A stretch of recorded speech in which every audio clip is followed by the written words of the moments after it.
In the very beginning, when the world was brand new, there was a beautiful garden called Eden. It was filled with the most colorful flowers, the juiciest fruits, and the chirpiest birds. In this garden, God created the first two people, Adam and Eve. Life in the garden was like a never-ending day of play and joy. Adam and Eve explored this wondrous place, talking with the animals, resting under the shade of magnificent trees, and enjoying the sweetest fruits. Among the countless trees in the garden, one stood out, the tree of knowledge of good and evil. God had given Adam and Eve only one rule: do not eat the fruit from this tree. But curiosity is a powerful thing. One day, a sneaky snake came up to Eve. It whispered a tempting thought: eat the fruit, and you'll be as wise as God. You'll know the difference between good and evil. The fruit looked so appealing, so delicious, and the promise of wisdom was too enticing. Eve reached out, took the fruit, and took a bite. She gave some to Adam, who also ate. But the moment they tasted the fruit, their eyes were opened in a way they hadn't expected. They saw things differently and realized they had disobeyed God. They felt fear and shame, emotions they had never known in the garden's bliss. When God learned what they had done, he was deeply saddened by their disobedience. The consequence was clear. They could no longer remain in Eden. Leaving the garden was hard. The gates of Eden closed behind them, and for the first time, they felt the sting of life's harshness. Outside Eden, the world was rugged and untamed. Adam and Eve had to learn everything from scratch: how to grow food, build shelter, and survive the elements. Life was no longer a series of joyful discoveries, but a struggle for survival. In this new world, they experienced the full spectrum of life: joy and sorrow, success and failure, birth and death. They became parents, raising children who would go on to have their own families, spreading across the land. Through their journey, Adam and Eve discovered their own strength and resilience. They faced each challenge with a growing wisdom, learning to adapt, to love more deeply, and to cherish life's fleeting moments. They taught their children the stories of Eden, the importance of making good choices, and living with the consequences of their actions. In the first book of the Bible, there's a story about two brothers, Cain and Abel. They were the sons of Adam and Eve, the very first people. Cain, the older brother, was a farmer who grew crops, while Abel, the younger one, was a shepherd who took care of sheep. One day, both Cain and Abel decided to give gifts to God. Abel gave the best part of his sheep, and God was really happy with his gift. But Cain just gave some of his fruits, not the best ones, and God wasn't as pleased with his gift. Cain got really upset and jealous because God liked Abel's gift more. God saw that Cain was angry and tried to talk to him. God told Cain that if he did good things, he would be happy. But if he did bad things, then bad things would want to follow him. But Cain couldn't stop feeling jealous of Abel. One day, when they were out in a field, Cain's anger got out of control. He took a rock and threw it at Abel.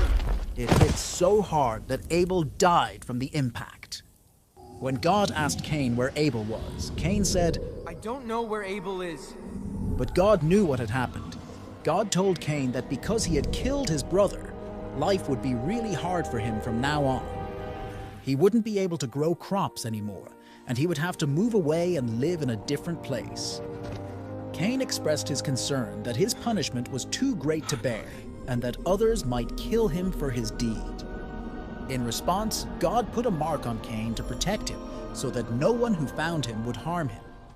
Cain left and lived in a place called Nod, which was far away from his family. He had to leave because of the bad thing he did to his brother. The story of Cain and Abel teaches us a lot. It shows how being jealous and angry can lead to doing really hurtful things. It's a reminder that we should try to do our best and be happy for others, and not let bad feelings like jealousy take over. The story also shows that even when people do bad things, God still cares about them and wants to keep them safe. Long ago, when the world was not as kind and good as today, there lived a man named Noah. Unlike others around him, Noah was kind-hearted and lived a life of goodness in a world filled with mischief and wrongdoing.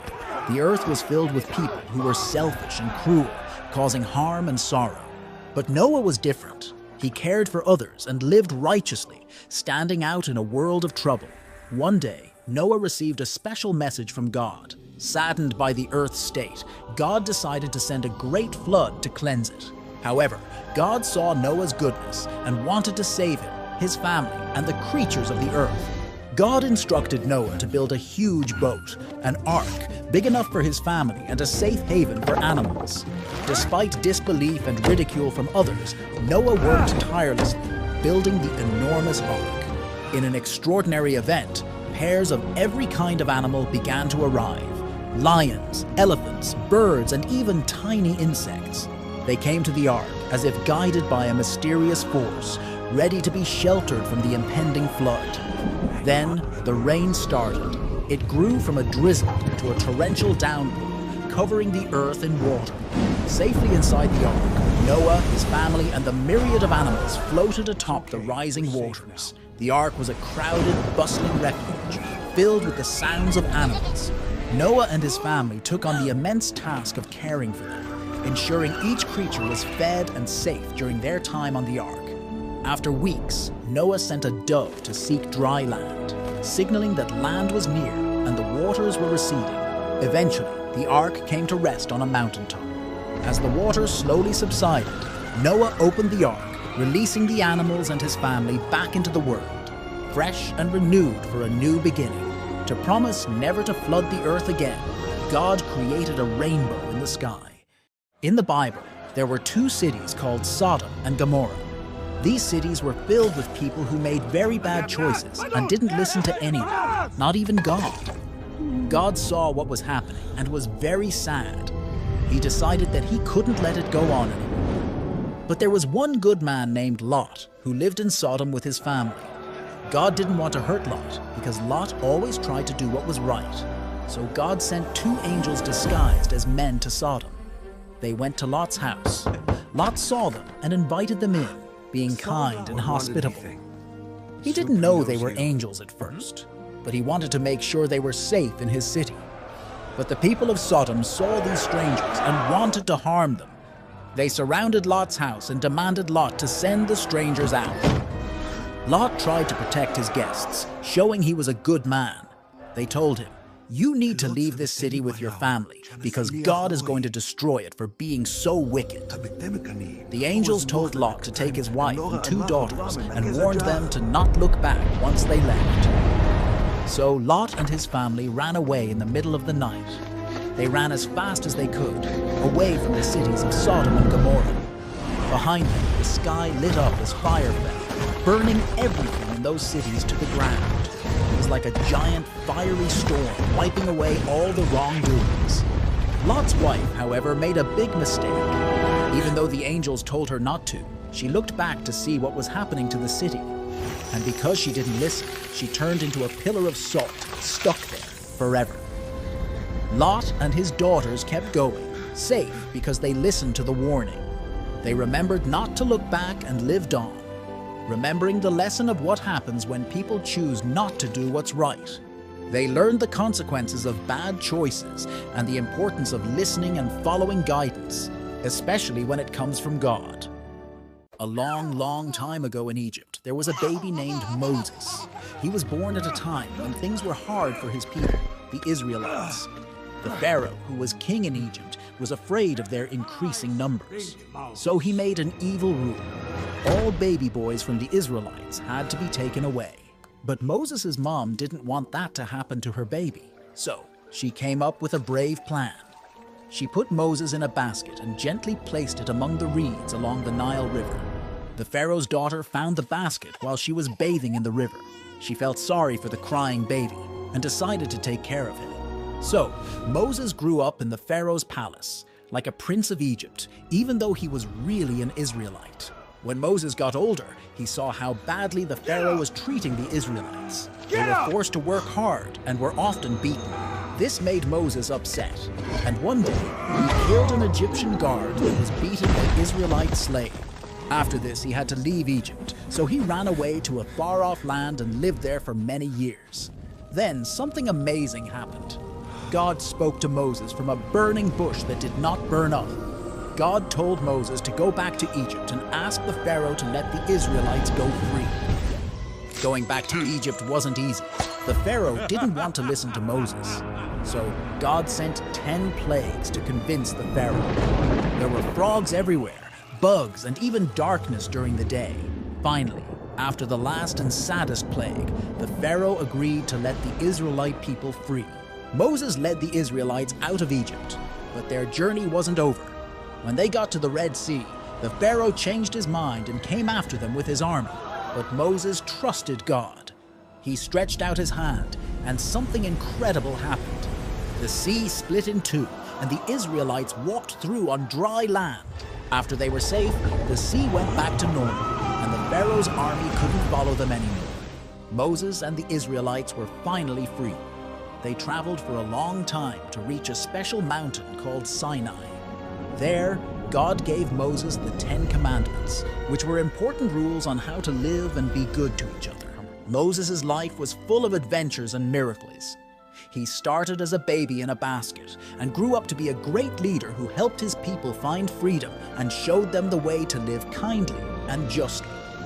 A long time ago in Israel, when the Philistines ruled, a special boy named Samson was born to a woman who had never been able to have children. An angel had come to her and told her that she would have a son. The angel said Samson would be a Nazirite, which means he was dedicated to God from birth. He had one rule: never cut his hair, because his long hair was the secret behind his incredible strength. As Samson grew up, he became famous for his super strength. One of his first amazing feats was fighting a big, scary lion with his bare hands. He tore it apart just like tearing a piece of paper. Everyone who heard about this was amazed. This showed everyone that he had a special power from God. Samson's life was full of adventures and some tough times. He often found himself battling against the Philistines, who were being really mean to the people of Israel, the Israelites. In one incredible fight, Samson was so angry that he picked up a jawbone of a donkey and used it to defeat 1,000 soldiers of the Philistine army. His strength was unbelievable, and everyone knew it was a gift from God. But Samson had a big problem that he didn't see coming. He fell deeply in love with a woman named Delilah. The Philistines found out and used Delilah to trick Samson. They wanted to know the secret behind his strength. Delilah tried many times to find out, and finally, Samson told her about his hair. He said that if his hair was ever cut, he would lose his strength. One night, while Samson was sleeping, Delilah had his hair cut off by a Philistine. When he woke up, he was weak. The Philistines captured him easily. They were harsh and brutal to him. They made him blind and locked him away in prison. It was the saddest part of Samson's life. But in jail, Samson's hair started to grow back, and along with it, his strength was returning. In his final heroic moment, Samson was in a temple filled with Philistines. He prayed to God for strength one last time. With all his might, he pushed against the temple's huge pillars. The temple crashed down, destroying his enemies and himself too. Long ago, in the land of Israel, there was a young boy named David. He was the youngest of 8 brothers and lived in the town of Bethlehem. David wasn't just any boy. He had a special job, looking after his father's sheep. He spent his days and nights in the fields, making sure no harm came to them. It wasn't an easy job, especially when danger lurked. Lions and bears often tried to snatch the sheep, but David was brave. With only his staff and sling, he fought them off, protecting his flock. When he wasn't with his sheep, David loved playing his harp. He played so beautifully that even the birds stopped to listen. One day, a wise man named Samuel visited David's house. God had told Samuel that David would be the future king of Israel. So Samuel anointed David, which means he chose David for a very important role. Meanwhile, in a valley not too far away, a huge problem was growing. The Israelites and their enemies, the Philistines, were preparing for battle. The Philistines had a giant warrior named Goliath. He was taller than any man and stronger than any bear. Every day, Goliath challenged the Israelites to send a warrior to fight him, but everyone was too afraid. One day, David went to bring food to his brothers who were with the Israelite army. When he saw Goliath, he couldn't believe that everyone was afraid of him. David said, "I'll fight Goliath. God has protected me from lions and bears while I guarded my sheep. He will protect me now." The king gave David armor, but it was too heavy. So David decided to use just his sling and some stones. As Goliath moved in to attack, David took a stone, put it in his sling, and swung it with all his might. The stone flew through the air and hit Goliath right in the forehead. Goliath fell to the ground, and David had won. David's bravery showed that no matter how small you are, you can overcome big challenges with faith and courage. And that young boy David would go on to be one of the greatest kings of Israel. In a land of ancient times, there was a man named Jonah. Jonah was very kind. People in the city came to him for help because he was wise and gave good advice. He loved talking to God and prayed a lot. One sunny day, God spoke to Jonah. "Jonah, go to the great city of Nineveh. Warn the people.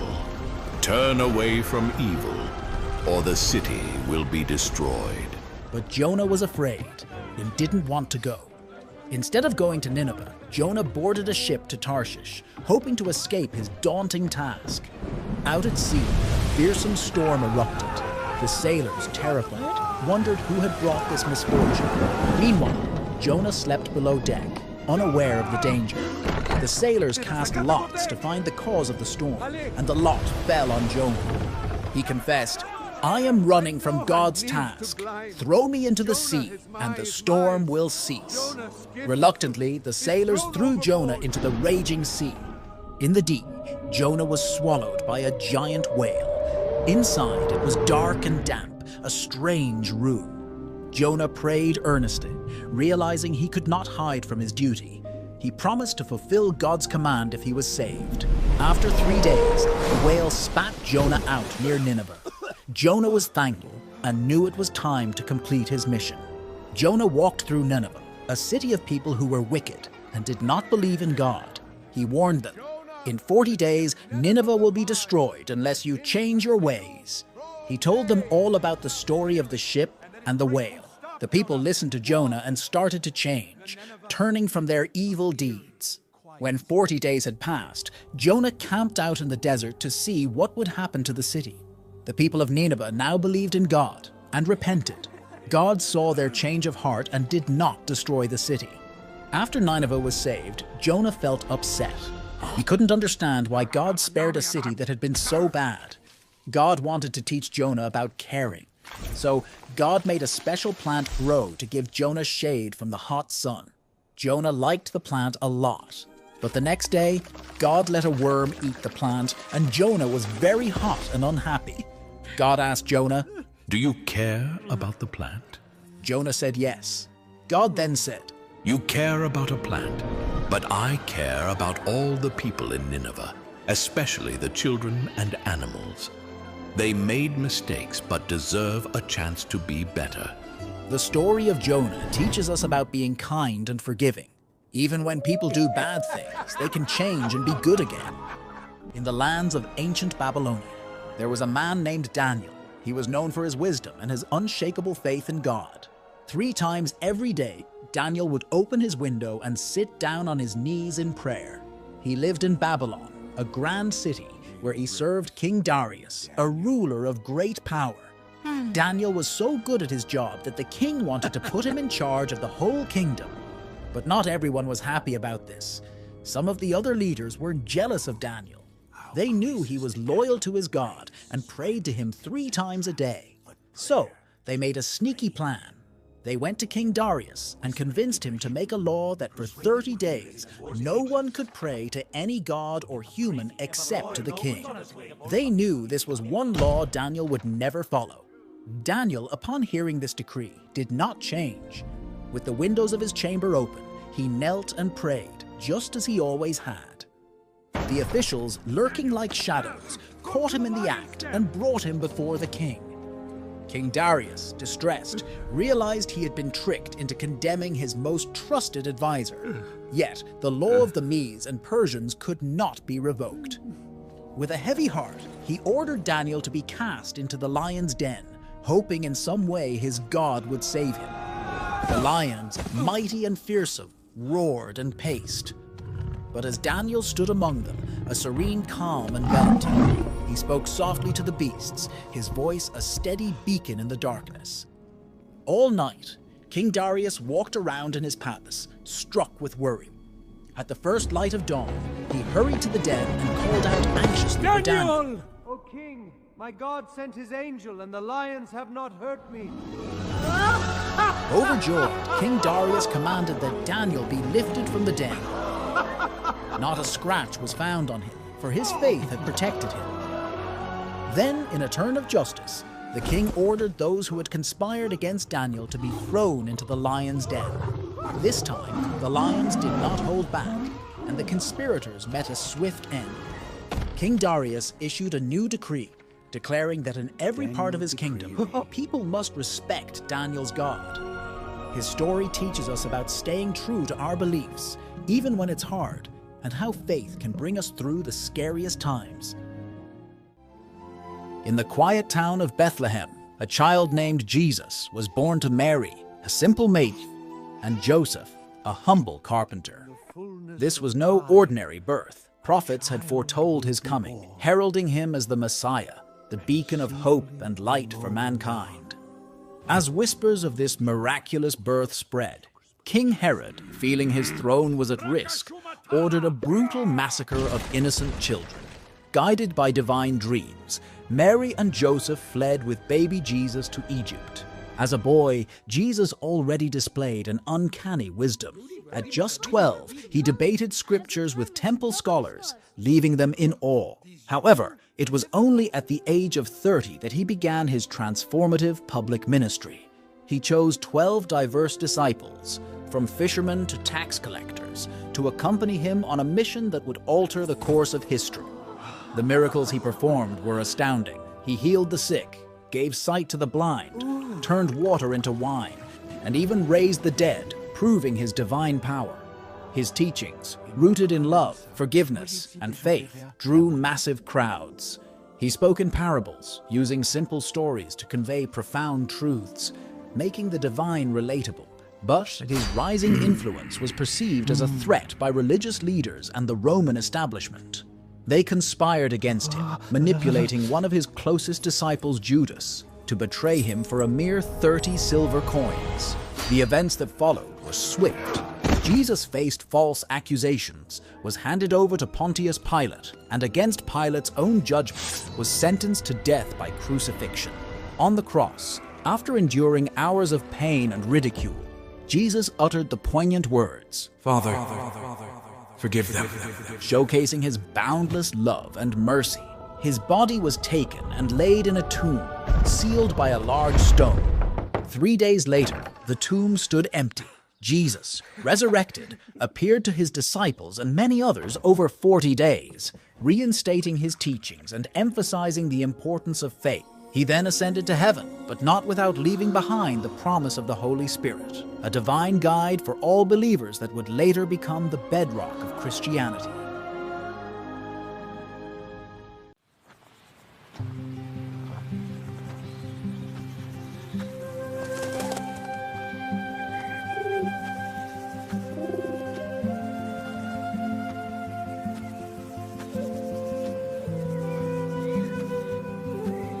Blessed are the pure in heart,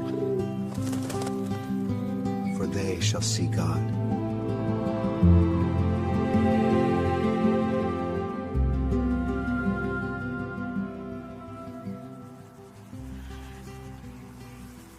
The people in Bethany still speak of my teaching last Sabbath. They should. We uphold the law while others bend it. And if they bent it any further, it would break. The Father's heart is full of mercy. He does not turn away the broken. He lifts them up. He does not cast out those who seek him. He draws them close.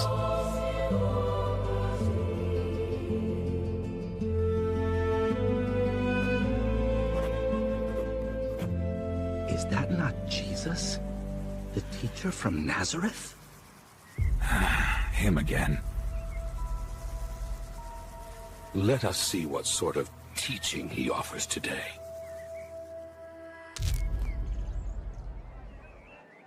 Here, take and eat.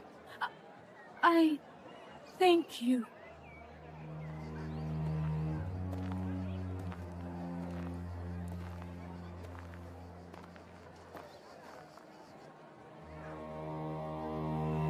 This man welcomes sinners and eats with them.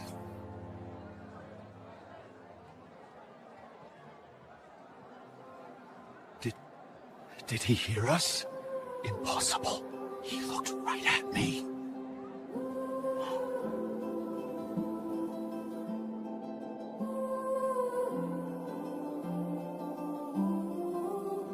You judge by what you see, but you do not understand the Father's joy when one sinner returns to him.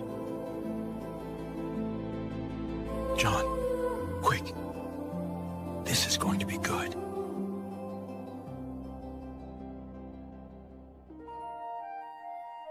There was a man who had 2 sons.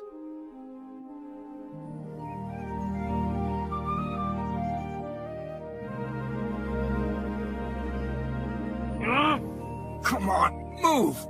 We don't have all day! Father's field isn't gonna plow itself.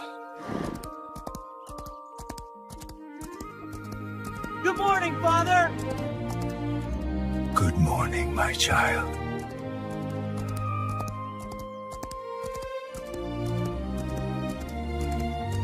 Oh, that's perfect.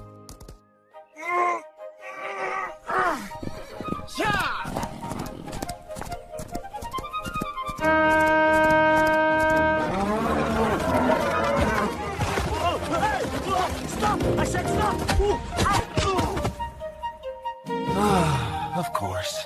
Now you run. Did you see that?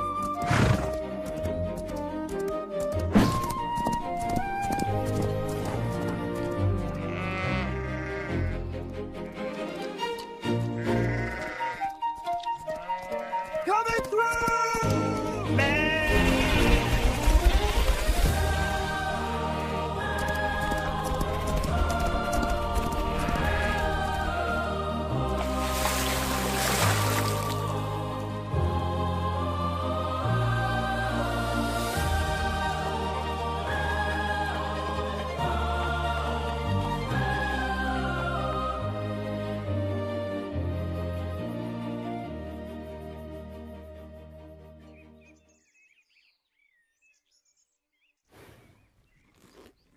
Every day it's the same.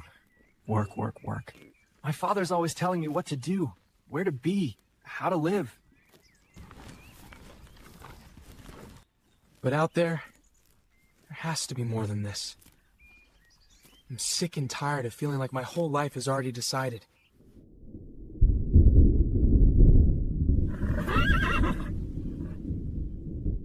Yeah, I know. You get it.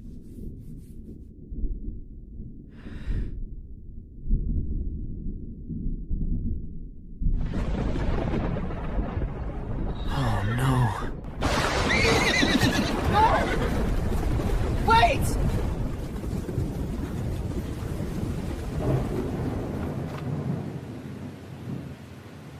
Come back!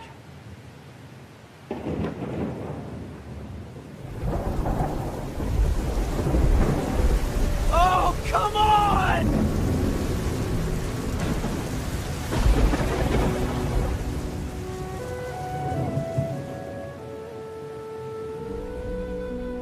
Oh, my son. Please come home.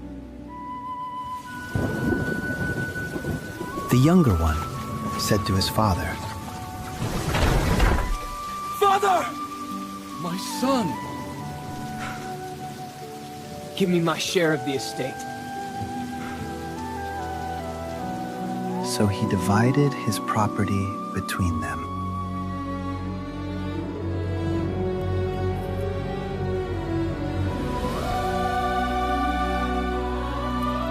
Not long after that, the younger son got together all he had and set off for a distant country.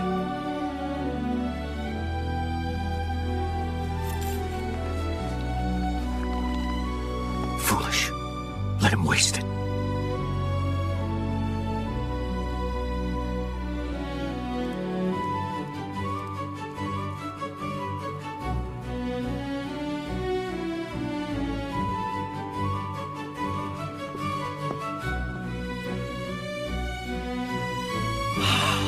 There it is!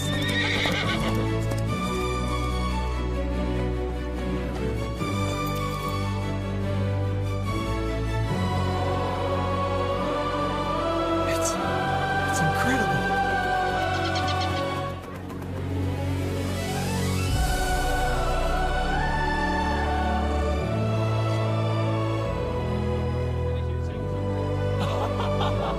I can't believe it!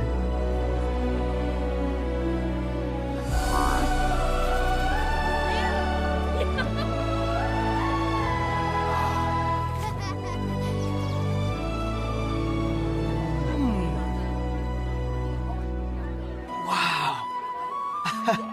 It's incredible. This place is amazing. And squandered his wealth in wild living. Finally, my life begins.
After he had spent everything, there was a severe famine in that whole country, and he began to be in need. I'm hungry, Father. I know, my boy. Hush, little one.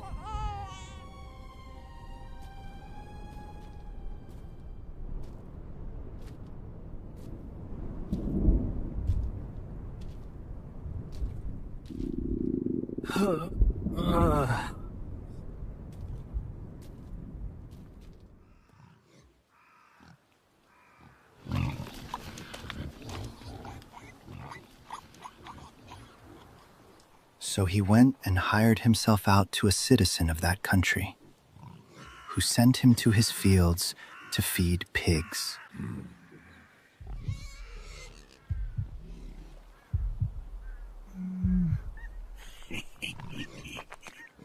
Look at you.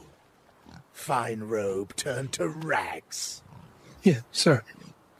I need work. Anything. Work? You can feed the pigs. Yes, sir. He longed to fill his stomach with the pods the pigs were eating, but no one gave him anything.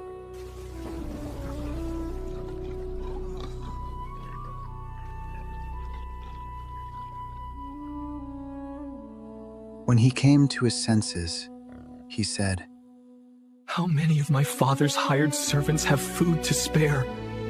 And here I am starving to death!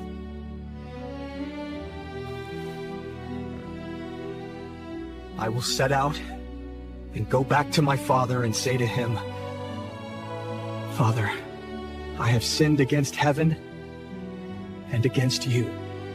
I am no longer worthy to be called your son. Make me like one of your hired servants.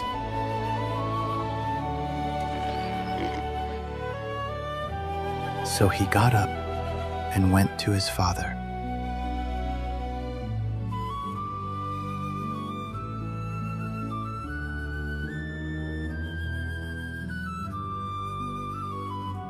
But while he was still a long way off, his father saw him and was filled with compassion for him. My boy. He ran to his son, My boy. threw his arms around him, and kissed him. My son. You're alive.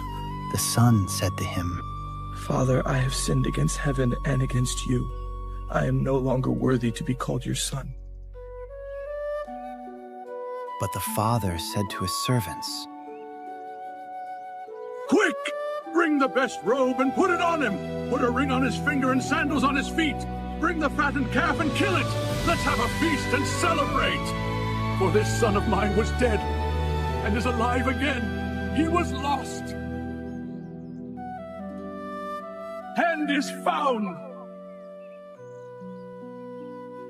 You're home now, my son.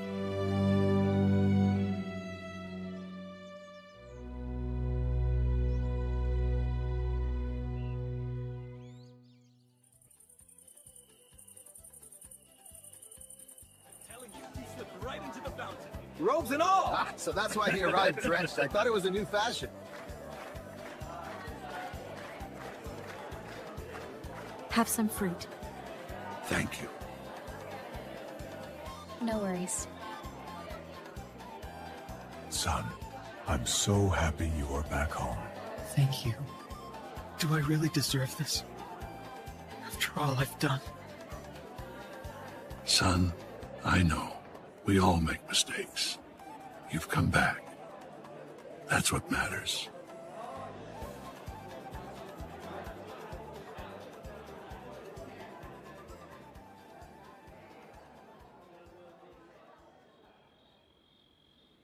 Meanwhile, the older son was in the field.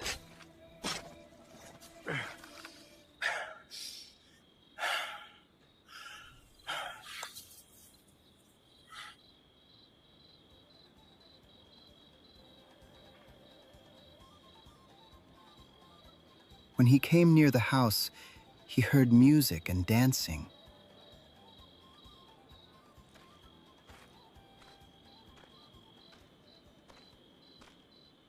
It's quite lively tonight. Yes, it certainly is. I'm going outside real quick. Need to check on something. All right.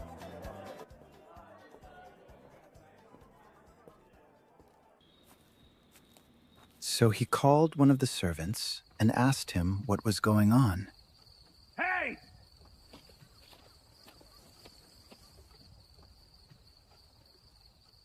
What's going on here? Sir, your brother has come, and your father has had the fattened calf prepared because he has him back safe and sound. Go get my father. Now. Of course, sir. Right away. The older brother became angry and refused to go in. So his father went out and pleaded with him. My son, why won't you come inside and celebrate with us? Look, all these years I've been slaving for you, and never disobeyed your orders. Yet you never gave me even a young goat so I could celebrate with my friends. But when this son of yours, who has squandered your property with prostitutes, comes home, you kill the fattened calf for him! My son, you are always with me, and everything I have is yours. But we had to celebrate and be glad, because this brother of yours was dead and is alive again. He was lost and is found.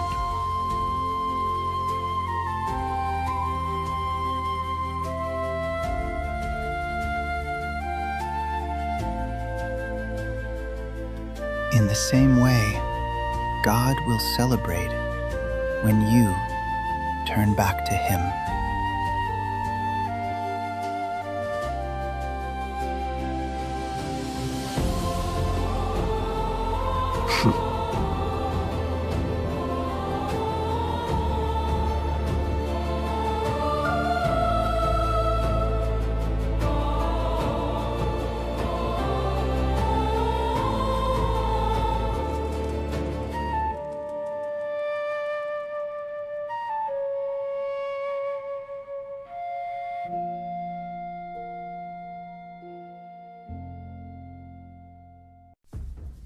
There was once peace in Israel, but peace never lasts forever. And now war was drawing near.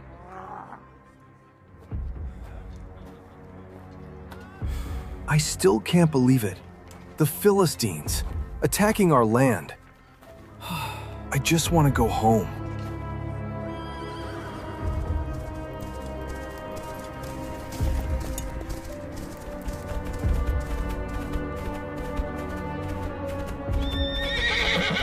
We stop here.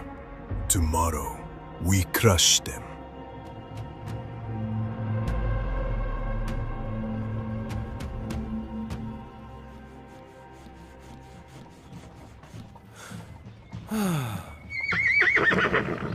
The Israelites were led by King Saul, the first king of Israel.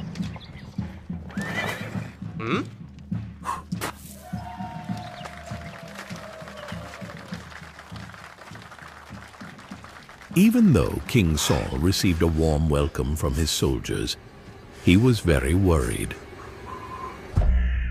Among the Philistines stood a giant warrior named Goliath.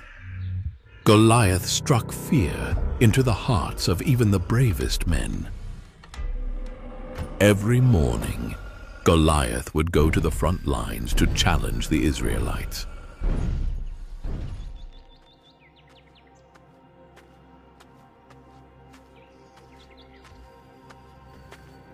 All right, boys. Orders are in.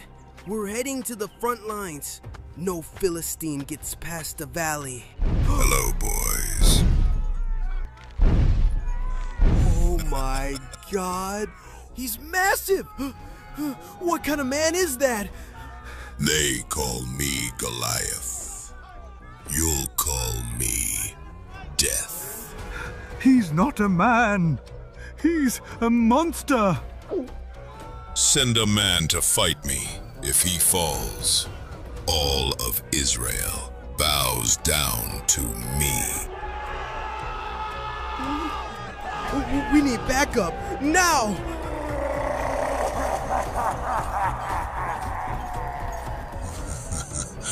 Who of you idiots want to die first?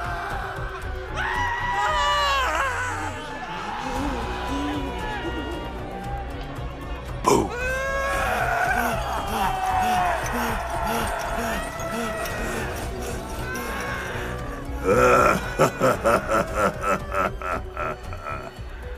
Even King Saul was at a loss, unsure of how to deal with such a formidable enemy. With the shadow of war looming over Israel, King Saul sent messengers throughout the land to gather more soldiers for the battle.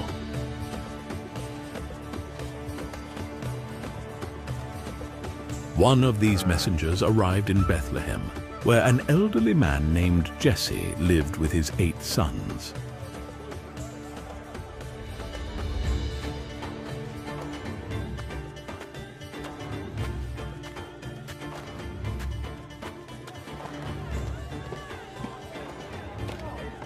Listen up, people.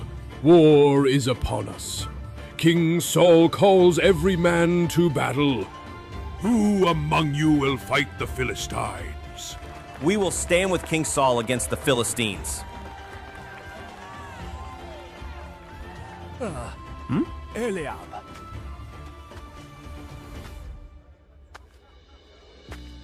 Son, remember, battles are won with faith as much as strength.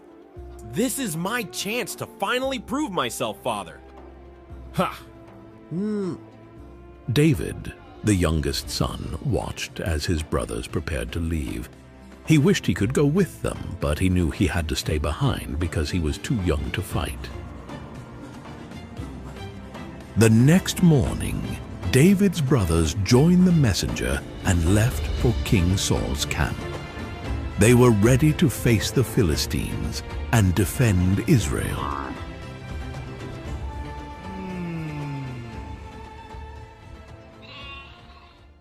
David stayed behind to take care of his father's sheep, but he promised himself that he would do everything he could to support his brothers and his people. I can't believe they left without me. Hurry up, guys. We're almost there.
Wow.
All right, here we go.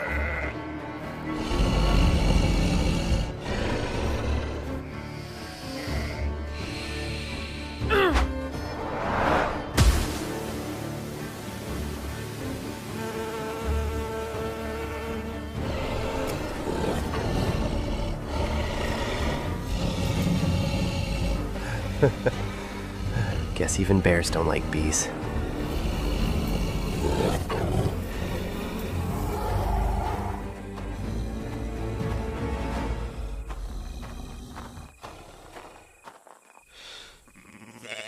Whoa. That was really close. Hey guys, we're safe now.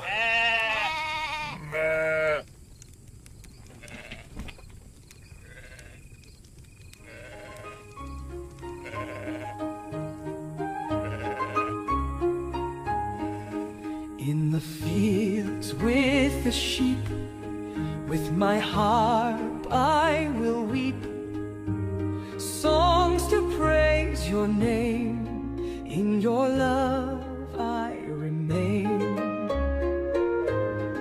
Stars above gently shine, in your grace I am fine, through the night I will sing, for my heart you're the king.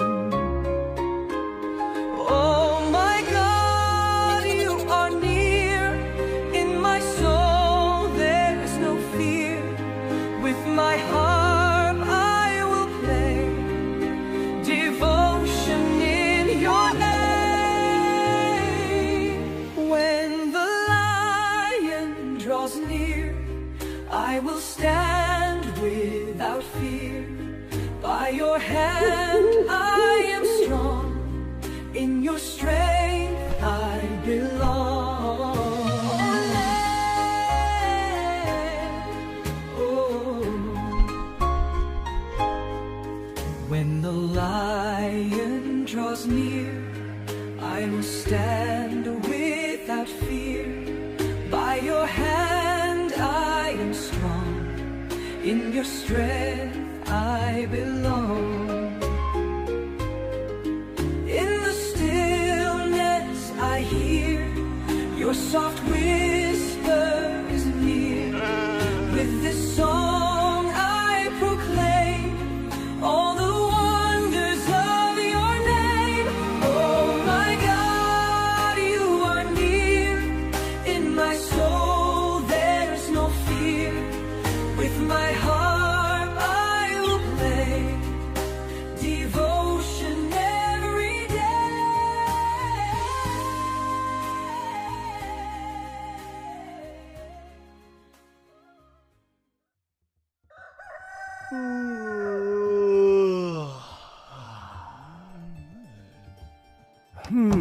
It's time to bring some food to my sons.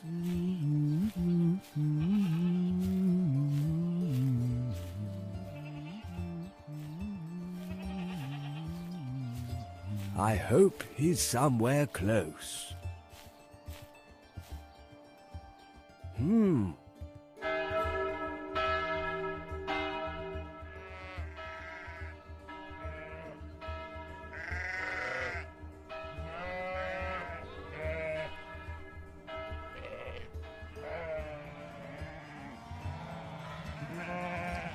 Father, here I am. Hello, son. Come here and give your old man a hug. Father, I rescued the sheep from the lion and the bear. Oh, David, you don't have to make up stories to impress me. But Father... Enough, David. If you want to be useful, bring this food to your brothers at the battlefield. But, I mean... Okay, Father.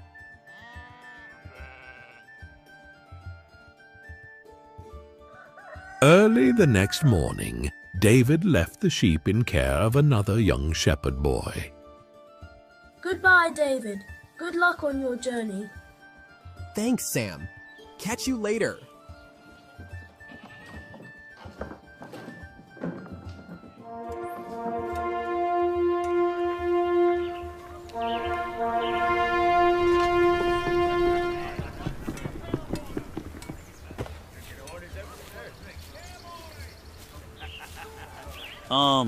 What is a boy doing in a place like this? I come with food. It's for my brothers. The battle is about to begin, but you can leave the food with me. The battle is about to begin? I need to find my brothers. Here, take the food. Wait, where are you going? I'm going to help my brothers. Oh no, he's going to Goliath.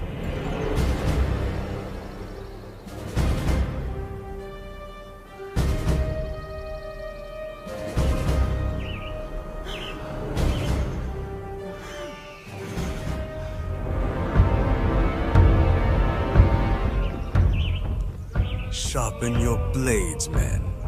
By nightfall, not a single Israelite will be left standing. I can hear them.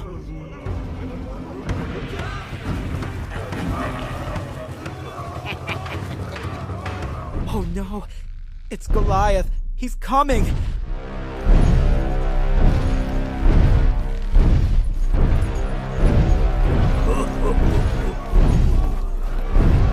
You cowards. Fight me. There's no way we can beat them.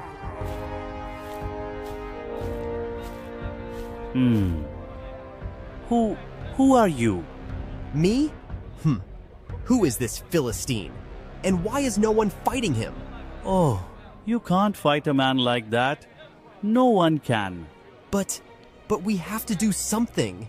If no one else will fight him, then I will do it. David, are you stupid? Do you think you can fight Goliath? Eliab. But no one wants to fight him.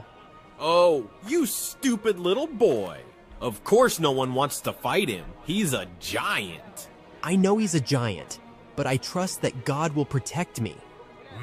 Listen to me, little brother. Stop acting silly now, and go back to your sheep before you get yourself killed. No, Eliab. I can't just stand by and do nothing. Huh? Wow, this kid is crazy. Someone tell the king.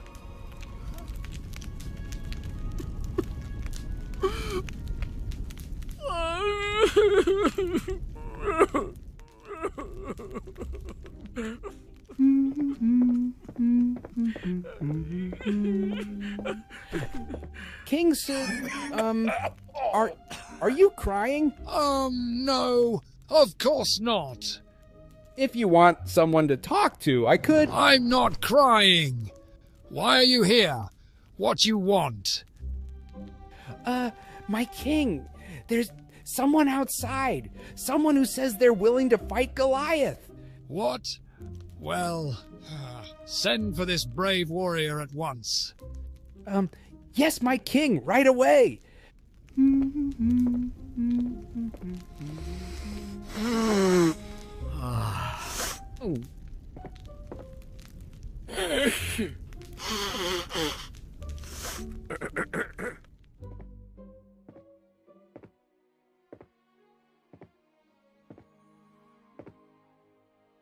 I'm David, my lord. Is this a joke? You're just a boy. Dear God, why have you abandoned me? God has not abandoned us, my king. He just waits for someone to believe again. And what do you know about God, little boy? When a lion took one of my father's sheep, I chased it down. When a bear came in the night, I drove it back into the wild. It wasn't because of strength. It was because of faith. Well, maybe you came here for a reason. If it's true, if the Lord truly is with you, you can be my champion. Thank you, my king. I'll give everything I have. What have I done? God be with him.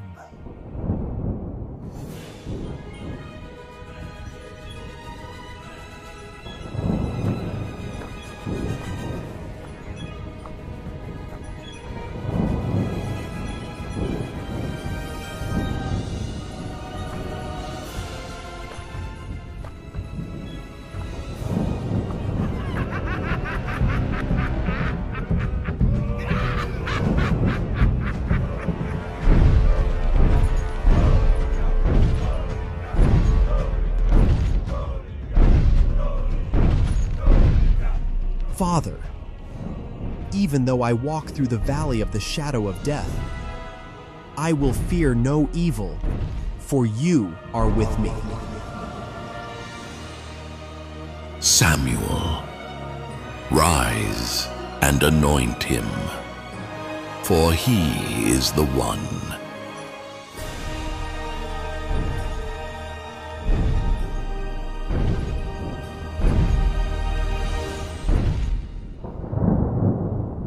This is Israel's champion, a child.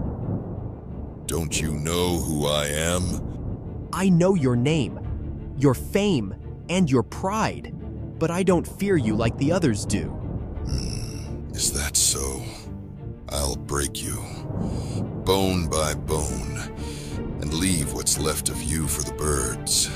You come against me with sword and spear, but I come against you in the name of the Lord Almighty, the God of the armies of Israel, whom you have defied.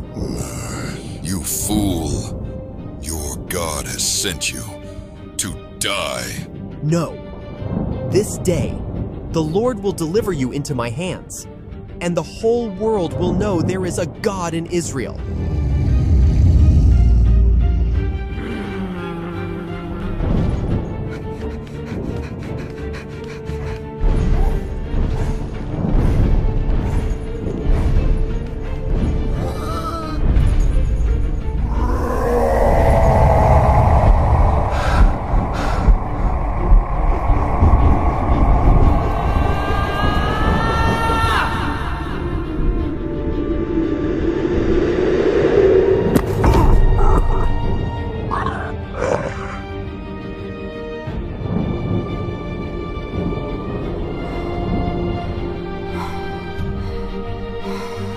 No! That boy! He killed him! He did it! The boy defeated the giant! Now rise, men! For Israel! For Israel! For Israel! For Israel! For Israel! They're coming? We need to go! Oh no! Forget the battle! Run! Run for your lives! Charge forward! God fights with us! Show them! No mercy! Run!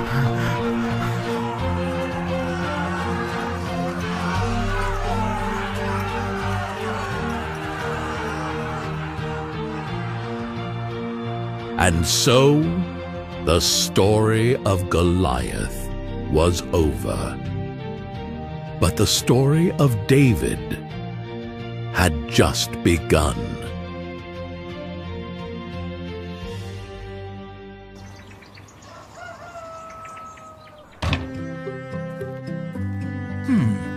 What a beautiful morning.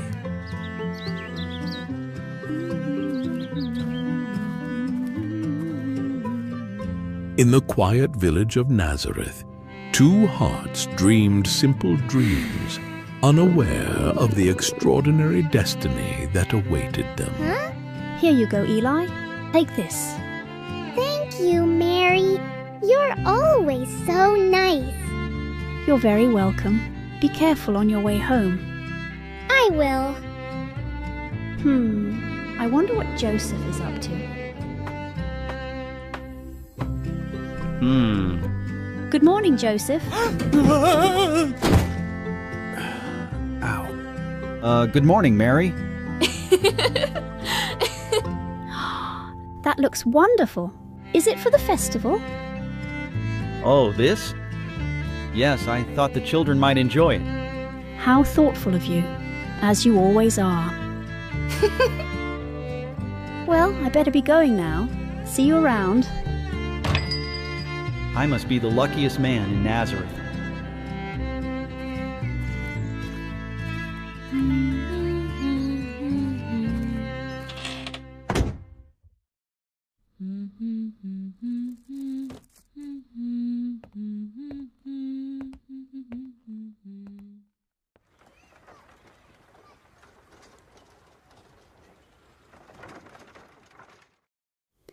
Thank you, Lord, for the blessings of this day and for the kindness of our neighbours.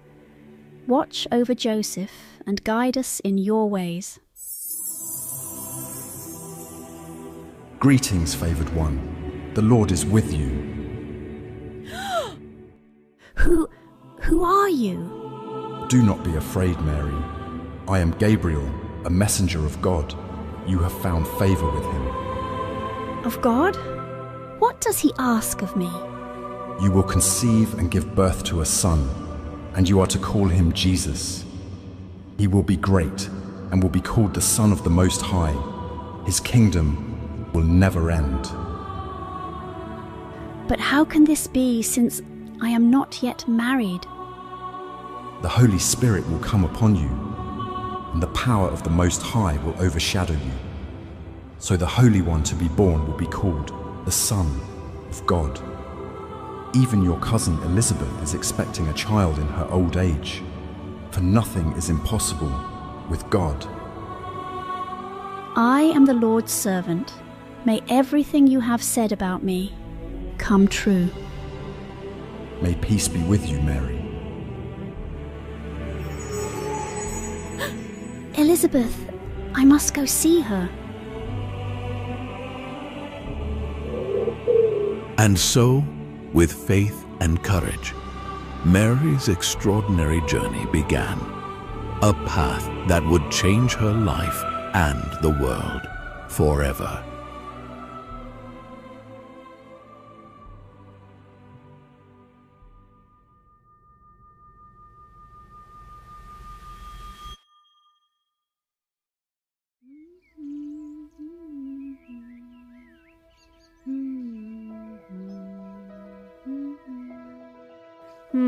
Could it be? Elizabeth! Mary, is that you? Yes, it's me. I've come all this way to see you.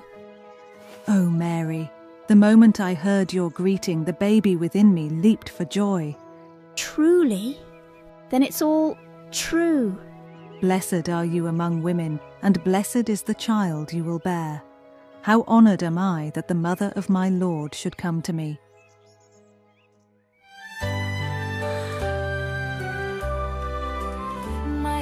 Soaring, lifted to the skies. My spirit dances as I realize that I've been chosen for a destiny to bring forth hope for all to see. Oh, blessed be my soul today, for the mighty one has shown the way. Great things he's done, holy is his name.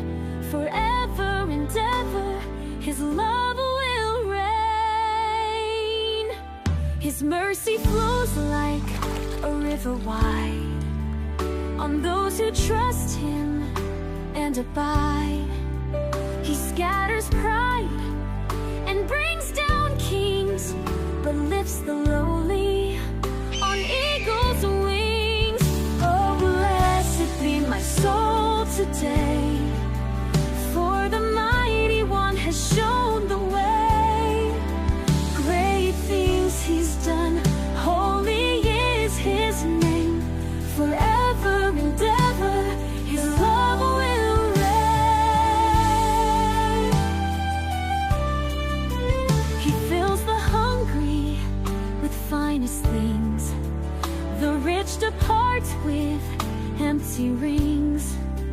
He holds his promise forever true, just as he spoke to me and you. Oh, blessed be my soul today, for the mighty one has shown the way. Great things he's done, holy is his name. Forever and ever his love will reign. Forever and ever his love will reign.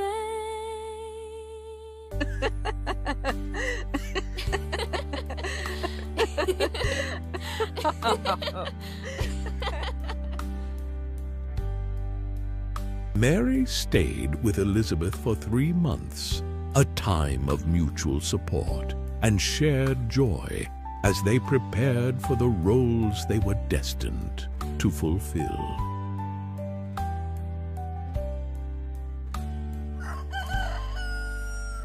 Zechariah still can't say a word, but his eyes speak volumes. He's been writing everything down. Our home is filled with his notes.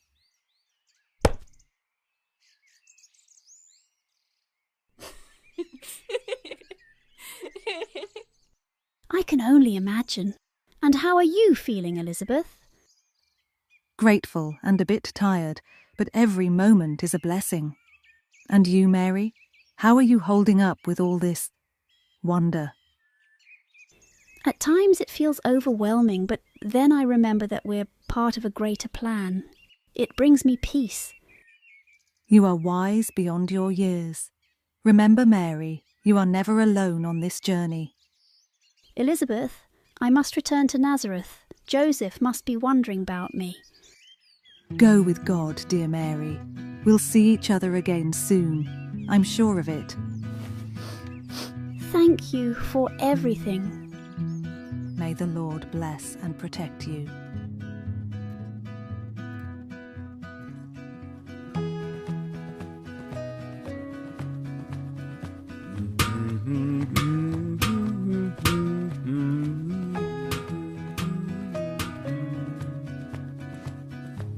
Mary, welcome back. How was your visit with Elizabeth?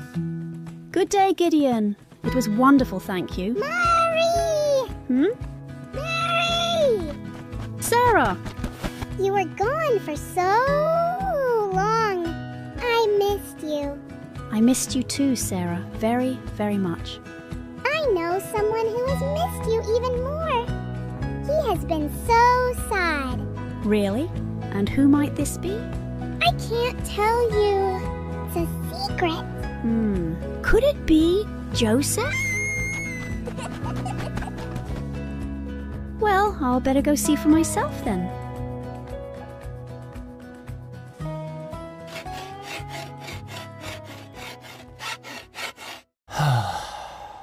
I'm the luckiest man in Nazareth. Hello, Joseph. Mary, you're back. You're actually back. Careful now. We can't have our best carpenter getting injured again. Oh, sorry. Guess I'm a bit more excited than I realized. So, how was your journey? How is Elizabeth? It was incredible, Joseph. Elizabeth is expecting a son. Can you believe it? She's overjoyed. Truly? That's wonderful news. It's certainly a time of miracles. Speaking of miracles, there's something I need to tell you. Of course. Let's sit down. Something extraordinary happened. An angel of the Lord appeared to me. An angel? He told me that I have been chosen by God to bear a son, not just any son, but the Messiah. He said we are to name him Jesus. Mary, that's quite a message. Are you certain about this? I know it sounds unbelievable, but I feel it in my heart. I am with child, Joseph. It's a miracle beyond understanding. Oh, no. Joseph, please talk to me. Mary, this is so much to take in. I want to believe you, but I don't understand. How can this be? I don't fully understand it myself, but I have faith that God has a plan for us. I need you by my side. I need some time to think. I understand. I'll be praying for guidance.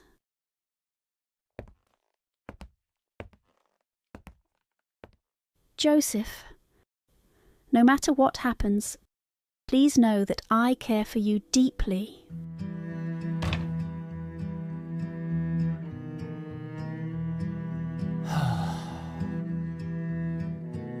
Confusion and doubt clouded Joseph's mind. The path ahead seemed uncertain, and his heart wrestled with what to do.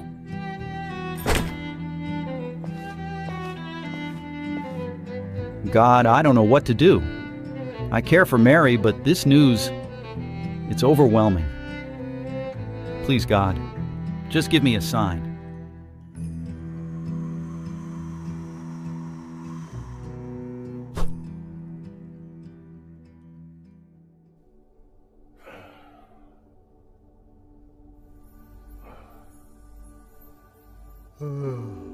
Joseph, son of David. Who are you? What is this place? Do not be afraid, Joseph. I am a messenger of the Lord. A messenger? Why have you come to me? The Lord knows the doubts that weigh upon your heart. Do not be afraid to take Mary as your wife. But Mary, she's with child. I don't understand how this could be. What is conceived in her is from the Holy Spirit. So it's true. She carries a holy child? Yes. She will give birth to a son, and you are to name him Jesus, for he will save his people from their sins. But how can I, a simple carpenter, be a father to the Son of God? I'm not worthy of such an honor. The Lord looks not at status, but at the heart. You are chosen because of your righteousness and compassion.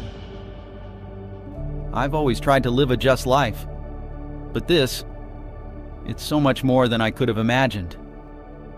Have faith, Joseph. The road will not be easy, but you will not walk it alone. The Lord will guide you. But what should I do when others question us?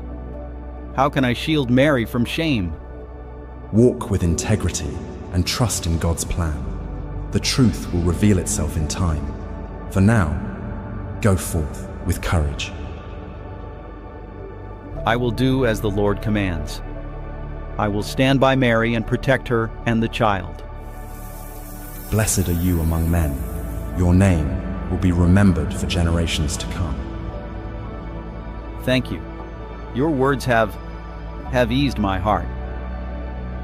Peace be with you, Joseph. Remember, the Lord is with you, always. Wait! Will I see you again? Have faith.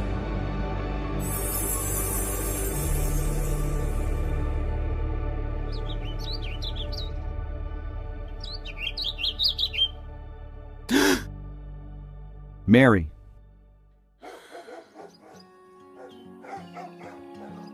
Mary! Joseph? Mary, I need to speak with you. Of course. Is everything all right? I had a dream, a vision. An angel appeared to me, confirming everything you told me. Truly? Please forgive my doubt. I believe you, and I want to be there for you. For both of you. Will you still have me by your side? Yes, of course. I never doubted you. And so, with hearts united and faith strengthened, Mary and Joseph embraced the path laid before them, ready to face whatever challenges lay ahead.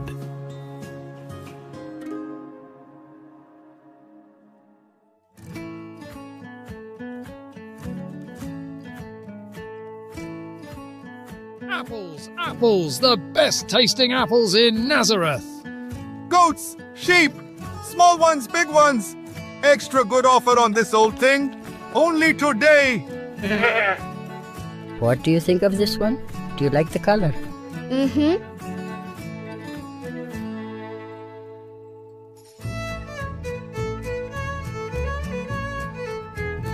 Look, Joseph, fresh dates. Should we get some for our dinner? Ooh, absolutely. I can never resist your date cakes. Can we get 2 bags of dates, please? Of course, Joseph, coming right up. And 1 extra bag for free for your pregnant lady. Thank you, Ezekiel. You're... Huh?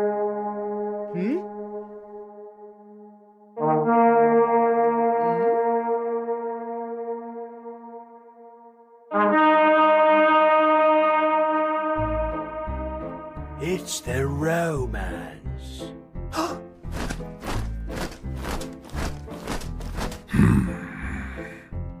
Out of the way, you filthy animal! Rome has no time for weaklings like you! Oh, wow! What are you doing? Please, sir, do something. They're stealing my goats. Hold your tongue, Hebrew, unless you want trouble. I heard that Romans eat for free.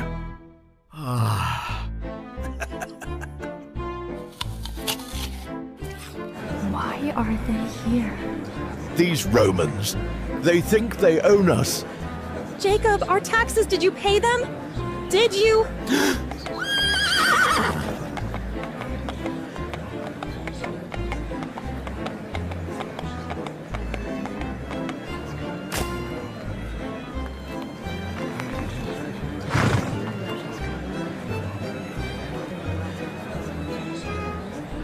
Silence!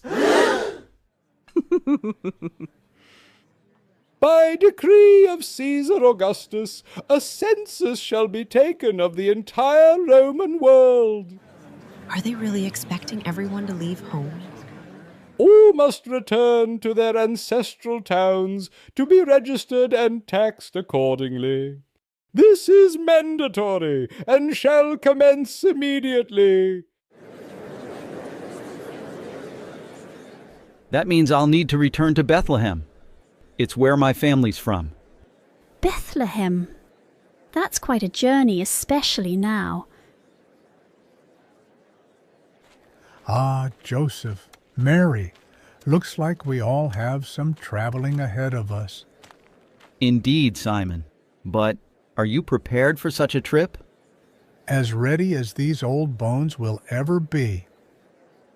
But you two, it's a long road, and Mary, you're expecting. Will you be all right? We have faith that we'll be taken care of. But thank you for your concern, Simon. Very well. If you say so, I'll be praying for you. All three of you. Thank you, Simon. And good luck to you too. Be careful. Mary, perhaps it's best if I go alone to register. You should stay here where it's safe. We're in this together, Joseph. Besides, the child is due soon. I want us to be together when the time comes. I should know better than to argue with you. Yes, you should. Then let's prepare for the journey. We'll leave as soon as possible to give ourselves plenty of time. Agreed. I'll start packing our essentials, and I'll bake some of those date cakes for the road. Sounds like a plan. And so, with hearts full of hope and a touch of excitement, Mary and Joseph prepared to embark on their journey, unaware of the extraordinary events that awaited them in Bethlehem. Well, old friend, it's going to be quite the trip. I hope you're ready for the road ahead.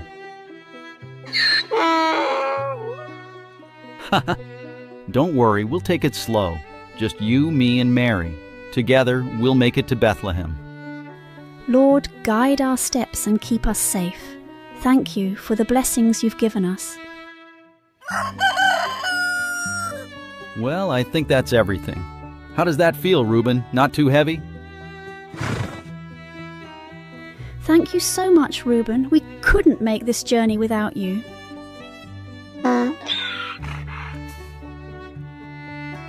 All right then, Bethlehem. Ready or not, here we come.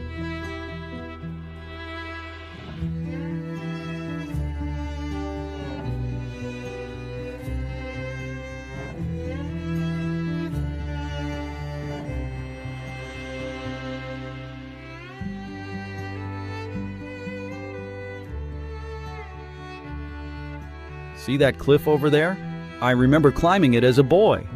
Thought I could touch the clouds from the top. Did you succeed? Not quite, but I did get a spectacular view of the valley.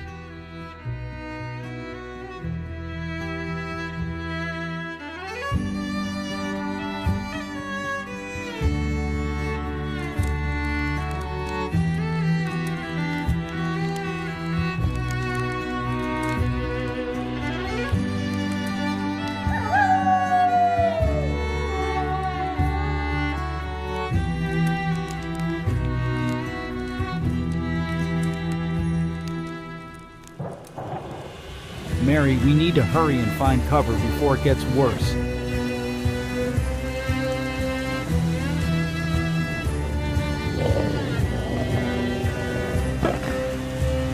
Get back! Don't come any closer. Please, Lord, send your angel and protect us.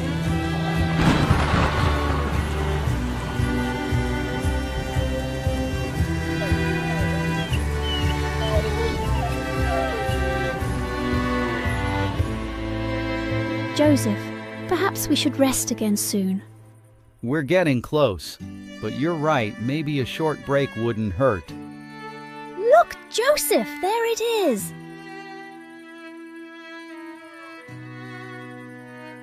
Bethlehem. We're almost there. I wonder what awaits us there. Whatever it is, we'll face it together.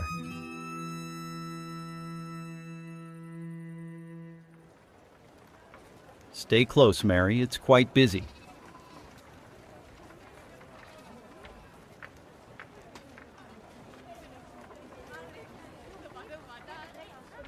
Joseph, it looks like many others had the same idea. Don't worry, we'll find a place.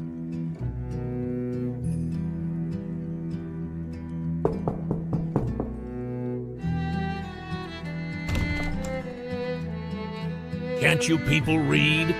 The sign says we're full.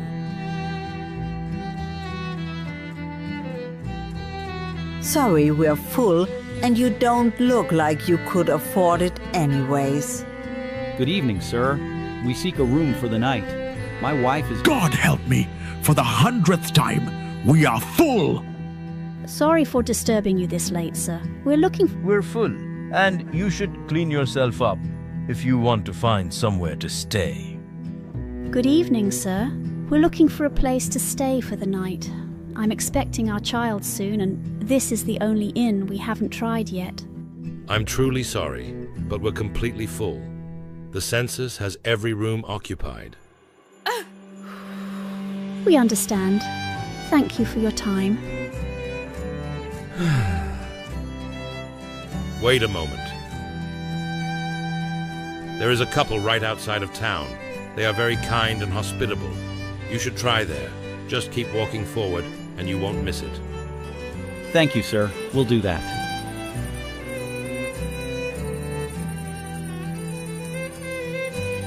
This must be it.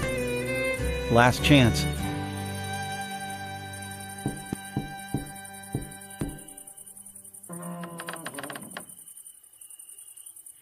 Huh? Hello, is your father or mother home right now? Mm-hmm. One moment.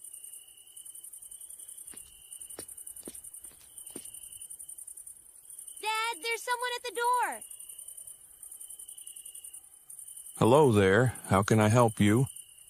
Sir, we've come a long way from Nazareth. My wife is expecting our child very soon. We desperately need a place to stay tonight. I wish I could help you, but all my rooms are occupied. Not even a corner left. Please, we've tried everywhere else. Is there anything at all? Even a small space? I'm sorry. Dear. Perhaps the stable? The stable? It's not much, but it's warm and dry. We would be grateful for any shelter. Very well. Follow me.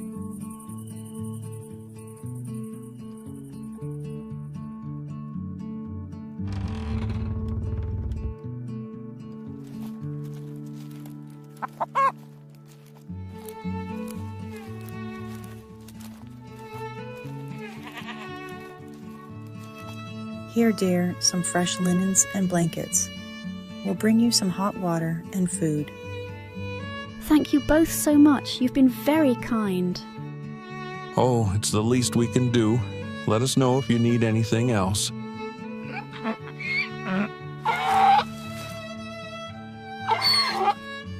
Oh, sorry, Reuben. I'll get that off you. It's humble, but it has a certain charm, doesn't it? It does. And we're together. That's what matters.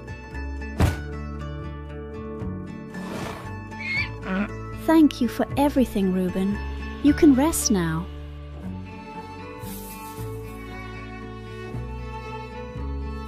How are you feeling now? At peace. I think we were meant to be here. Joseph, it's time. I'm here, Mary. You're not alone. And so, on this silent night, hope entered the world in the most humble of places.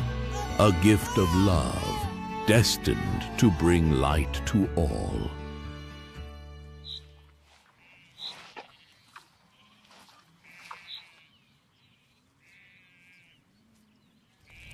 Did I ever tell you about the time a lion tried to snatch one of my sheep?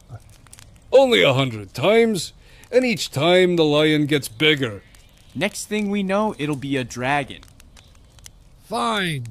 I'll never tell you a story again. Thank God. The stars are especially bright tonight. Indeed they are. Seems like they're celebrating something. What is that?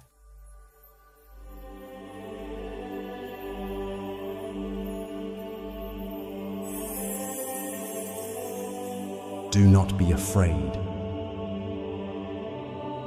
I bring you good news that will bring great joy to all people. Today, in the city of David, a Savior has been born to you. He is Christ the Lord. A savior? Born here? In Bethlehem? Yes. You will find a baby wrapped in swaddling clothes, lying in a manger. Glory to God in the highest heaven, and on earth peace to those on whom his favor rests.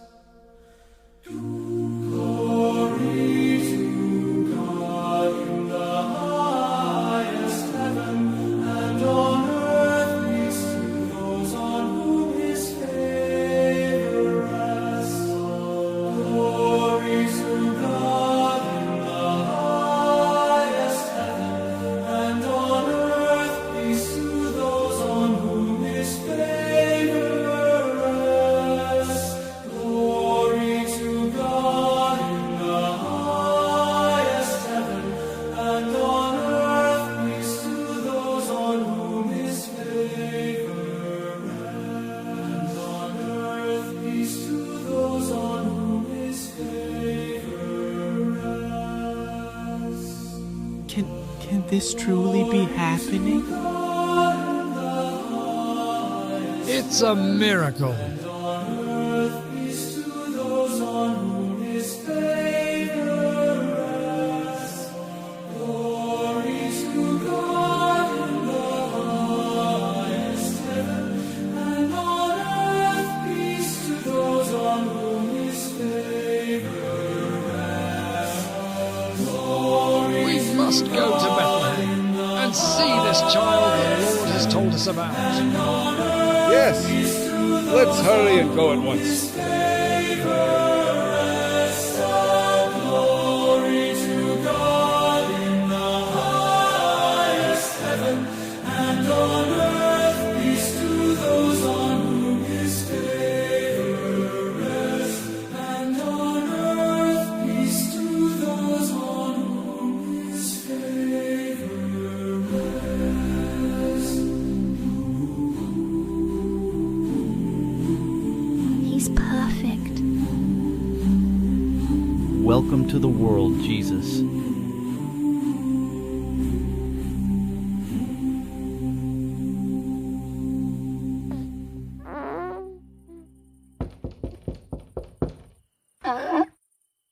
Are you sure this is it?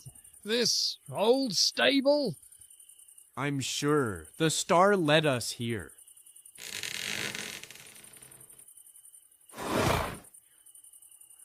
Whoa, easy there. Peace be with you. Can I help you? Forgive us for disturbing you at this late hour. We were guided here by a star and a message from angels. Angels? Please, come inside.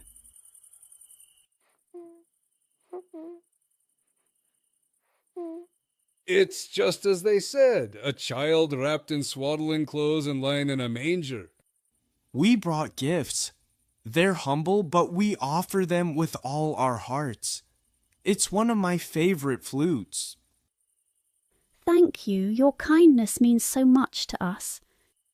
Fresh milk and honey to help you regain your strength. You're most generous. Please make yourselves comfortable. Here's something for you too, donkey.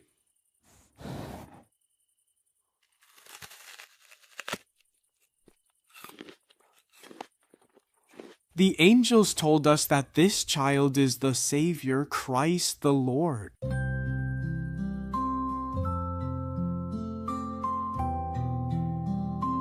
He is a blessing to us all.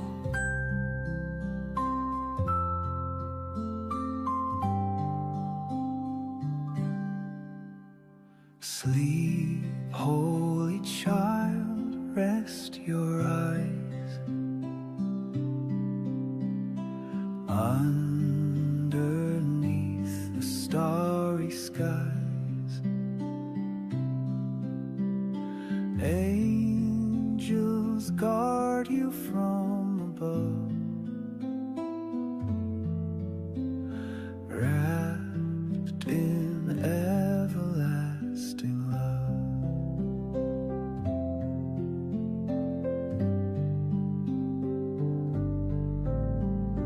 Hush, little one, do not fear.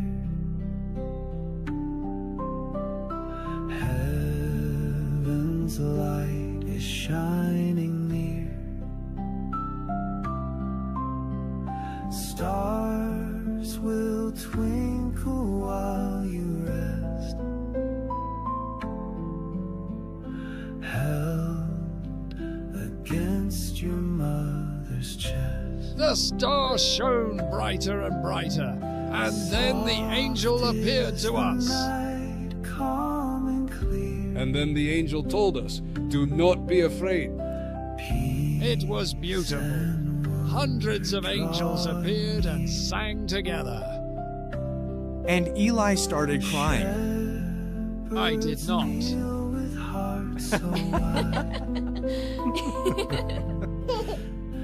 Gazing on the Lord of light.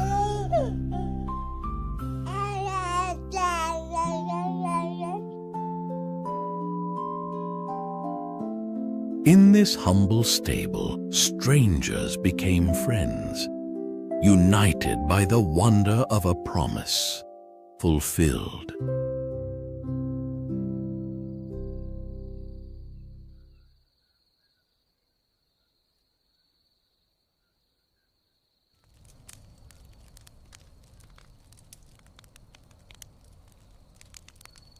Gentlemen, the night is unusually still.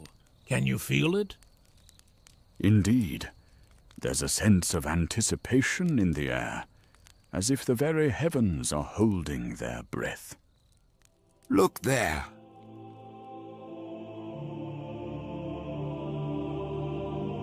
By the heavens, such a star can only herald one thing. The fulfillment of the prophecy. A new king is born.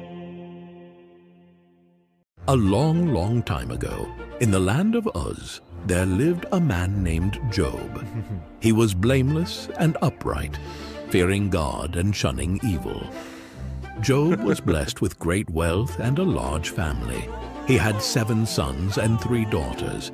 He owned 7,000 sheep, 3,000 camels, 500 yoke of oxen, and 500 donkeys, and had a large number of servants. Job was the greatest man among all the people of the East. His sons used to hold feasts in their homes on their birthdays, and they would invite their 3 sisters to eat and drink with them. When a period of feasting had run its course, Job would make arrangements for them to be purified. Early in the morning, he would sacrifice a burnt offering for each of them, thinking, "Perhaps my children have sinned and cursed God in their hearts." This was Job's regular custom. One day up above in heaven, the angels came to present themselves before the Lord, and Satan also came with them. The Lord said to Satan, "Where have you come from?" Satan answered the Lord, "From roaming throughout the earth, going back and forth on it." Then the Lord said to Satan, "Have you considered my servant Job? There is no one on earth like him. He is blameless and upright, a man who fears God and shuns evil." "Does Job fear God for nothing?" Satan replied. "Have you not put a hedge around him and his household and everything he has? You have blessed the work of his hands, so that his flocks and herds are spread throughout the land. But now, stretch out your hand and strike everything he has, and he will surely curse you to your face." The Lord said to Satan, "Very well then, everything he has is in your power, but on the man himself do not lay a finger." One day, while Job was in his home, a messenger came to him and said, "The oxen were ploughing and the donkeys were grazing nearby, when suddenly the Sabaeans attacked and made off with them. They put the servants to the sword, and I am the only one who has escaped to tell you."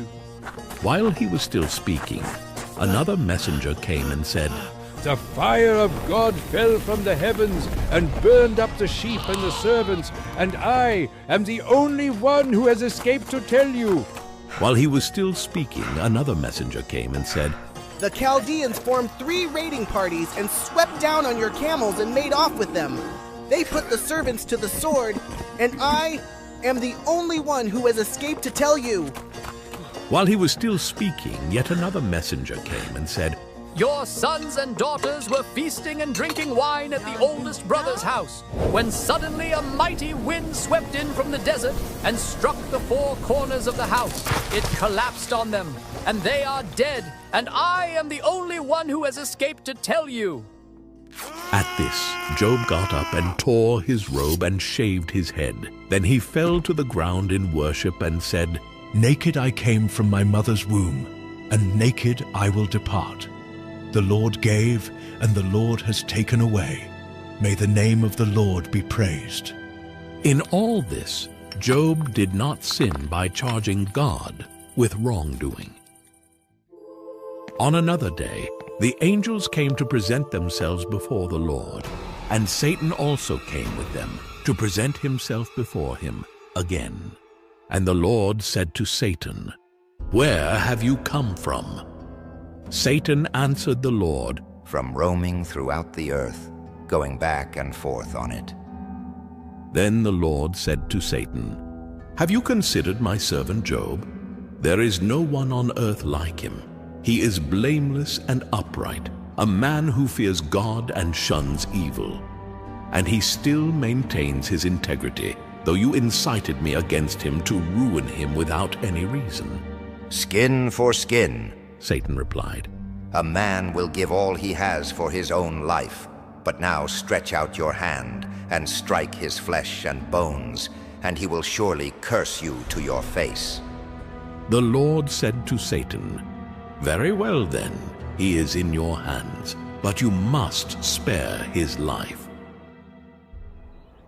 So Satan went out from the presence of the Lord and afflicted Job with painful sores from the soles of his feet to the crown of his head. Job took a piece of broken pottery and scraped himself with it as he sat among the ashes. His wife said to him, "Are you still maintaining your integrity? Curse God and die!" He replied, "You are talking like a foolish woman. Shall we accept good from God and not trouble?" In all this, Job did not sin in what he said.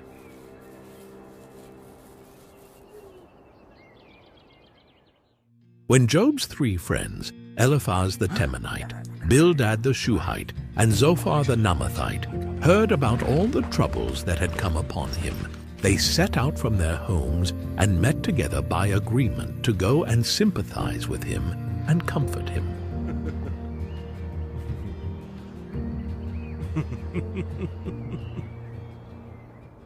When they saw him from a distance, they could hardly recognize him. They began to weep aloud, and they tore their robes and sprinkled dust on their heads. Then they sat on the ground with him for 7 days and 7 nights. No one said a word to him because they saw how great his suffering was. After this, Job opened his mouth and cursed the day of his birth. He said, "May the day of my birth perish, and the night that said, 'A boy is conceived.' That day, may it turn to darkness. May God above not care about it. May no light shine on it. Why is light given to those in misery, and life to the bitter of soul? To those who long for death that does not come, who search for it more than for hidden treasure, who are filled with gladness and rejoice when they reach the grave. Why is life given to a man whose way is hidden, whom God has hedged in?" His friends, distressed by his lament, began to speak. Eliphaz spoke first. "Job, the innocent prosper. Your suffering suggests sin." Then Bildad said, "If you're upright, then God will restore you." Zophar then said, "You talk too much. Repent, and God will lift you." But Job maintained his innocence. "I am blameless. Why must I suffer? My heart is pure." Their debate went on for several rounds, with Job defending his integrity and expressing his anguish. Despite his intense suffering and the accusations of his friends, Job continued to express his faith in God. He said, "Though he slay me, yet will I hope in him. I will surely defend my ways to his face. Indeed, this will turn out for my deliverance, for no godless person would dare come before him. I know that my Redeemer lives, and that in the end he will stand on the earth. And after my skin has been destroyed, yet in my flesh I will see God. I myself will see him with my own eyes, I and not another. How my heart yearns within me." Then a powerful storm formed, with dark clouds swirling and lightning flashing. Job, standing in the midst of the storm, felt the raw power of nature as the voice of the Lord thundered from within the whirlwind. Finally, the Lord spoke to Job out of the storm. He said, "Who is this that obscures my plans with words without knowledge? Brace yourself like a man. I will question you, and you shall answer me. Where were you when I laid the earth's foundation? Tell me, if you understand. Who marked off its dimensions? Surely you know. Who stretched a measuring line across it? On what were its footings set, or who laid its cornerstone? While the morning stars sang together and all the angels shouted for joy. Can you bind the chains of the Pleiades? Can you loosen Orion's belt? Can you bring forth the constellations in their seasons, or lead out the bear with its cubs? Do you know the laws of the heavens? Can you set up God's dominion over the earth? Can you hunt the prey for the lioness and satisfy the hunger of the lions when they crouch in their dens or lie in wait in a thicket? Who provides food for the raven when its young cry out to God and wander about for lack of food? Do you know when the mountain goats give birth? Do you watch when the doe bears her fawn? Do you count the months till they bear? Do you know the time they give birth? They crouch down and bring forth their young. Their labor pains are ended. Their young thrive and grow strong in the wilds. They leave and do not return. Will the wild ox consent to serve you?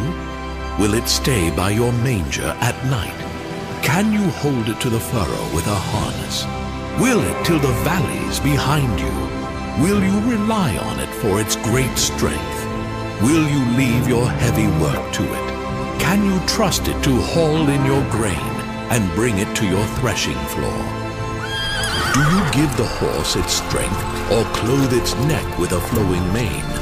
Do you make it leap like a locust, striking terror with its proud snorting? It paws fiercely, rejoicing in its strength, and charges into the fray. It laughs at fear, afraid of nothing. It does not shy away from the sword. The quiver rattles against its side, along with the flashing spear and lance. In frenzied excitement, it eats up the ground. It cannot stand still when the trumpet sounds. Does the hawk take flight by your wisdom and spread its wings toward the south? Does the eagle soar at your command and build its nest on high? It dwells on a cliff and stays there at night. A rocky crag is its stronghold. From there it looks for food. Its eyes detect it from afar. Its young ones feast on blood, and where the slain are, there it is. Look at Behemoth, which I made along with you, and which feeds on grass like an ox. What strength it has in its loins, what power in the muscles of its belly. Its tail sways like a cedar, the sinews of its thighs are close-knit. Its bones are tubes of bronze, its limbs like rods of iron. It ranks first among the works of God, yet its maker can approach it with his sword. The hills bring it their produce, and all the wild animals play nearby. Under the lotus plants it lies, hidden among the reeds in the marsh. The lotuses conceal it in their shadow. The poplars by the stream surround it. A raging river does not alarm it. It is secure, though the Jordan should surge against its mouth. Can you pull in Leviathan with a fish hook, or tie down its tongue with a rope? Can you put a cord through its nose, or pierce its jaw with a hook? Will it keep begging you for mercy? Will it speak to you with gentle words? Will it make an agreement with you for you to take it as your slave for life? Can you make a pet of it like a bird, or put it on a leash for the young women in your house? Will traders barter for it? Will they divide it up among the merchants? Can you fill its hide with harpoons, or its head with fishing spears? If you lay a hand on it, you will remember the struggle and never do it again. Any hope of subduing it is false. The mere sight of it is overpowering. No one is fierce enough to rouse it. Who then is able to stand against me? Who has a claim against me that I must pay? Everything under heaven belongs to me. The Lord continued, questioning Job about the mysteries of creation and the natural world, emphasizing his own power and wisdom. Job, humbled and awed by God's words, replied, I am unworthy. How can I reply to you? I put my hand over my mouth. I spoke once, but I have no answer. Twice, but I will say no more. Then the Lord spoke again, further illustrating his might and sovereignty. Job responded, My ears had heard of you, but now my eyes have seen you. Therefore I despise myself and repent in dust and ashes. After the Lord had said these things to Job, he said to Eliphaz the Temanite, I am angry with you and your two friends, because you have not spoken the truth about me, as my servant Job has. So now take 7 bulls and 7 rams, and go to my servant Job, and sacrifice a burnt offering for yourselves. My servant Job will pray for you, and I will accept his prayer, and not deal with you according to your folly. You have not spoken the truth about me, as my servant Job has. So Eliphaz the Temanite, Bildad the Shuhite, and Zophar the Naamathite did what the Lord told them, and the Lord accepted Job's prayer. After Job had prayed for his friends, the Lord restored his fortunes and gave him twice as much as he had before. All his brothers and sisters and everyone who had known him before came and ate with him in his house. They comforted and consoled him over all the trouble the Lord had brought on him, and each one gave him a piece of silver and a gold ring. The Lord blessed the latter part of Job's life more than the former part. He had 14,000 sheep, 6,000 camels, 1,000 yoke of oxen, and 1,000 donkeys. And he also had 7 sons and 3 daughters. The first daughter he named Jemimah, the second Keziah, and the third Keren-Happuch. Nowhere in all the land were there found women as beautiful as Job's daughters, and their father granted them an inheritance along with their brothers. After this, Job lived 140 years. He saw his children and their children to the 4th generation. And so Job died, an old man and full of years. The life of Job is a powerful testament to enduring faith and divine sovereignty. Through his immense suffering and ultimate restoration, we learn about the complexities of human suffering, the importance of unwavering faith, and the mysteries of God's purposes. Job's story encourages us to trust in God, even when we do not understand our circumstances.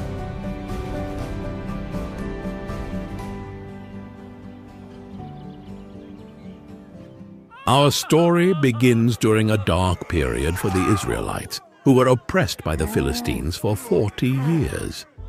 In the town of Zorah, there lived a man named Manoah from the tribe of Dan. Manoah's wife was barren and had no children. One day the angel of the Lord appeared to her and said, "You are barren and childless, but you are going to become pregnant and give birth to a son. Now see to it that you drink no wine or other fermented drink, and that you do not eat anything unclean. You will become pregnant and have a son whose head is never to be touched by a razor, because the boy is to be a Nazirite, dedicated to God from the womb. He will take the lead in delivering Israel from the hands of the Philistines."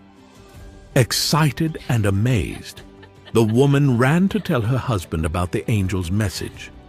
Manoah prayed to the Lord, asking him to send the angel again to teach them how to bring up the boy.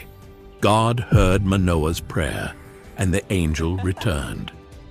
Manoah asked the angel, "When your words are fulfilled, what is to be the rule that governs the boy's life and work?" The angel reiterated the instructions. Manoah's wife must do all that he had commanded her. Soon after, Manoah's wife gave birth to a son, and they named him Samson. As Samson grew, the Lord blessed him, and the Spirit of the Lord began to stir him while he was in Mahaneh-dan, between Zorah and Eshtaol. As a young man, Samson went down to Timnah, where he saw a Philistine woman.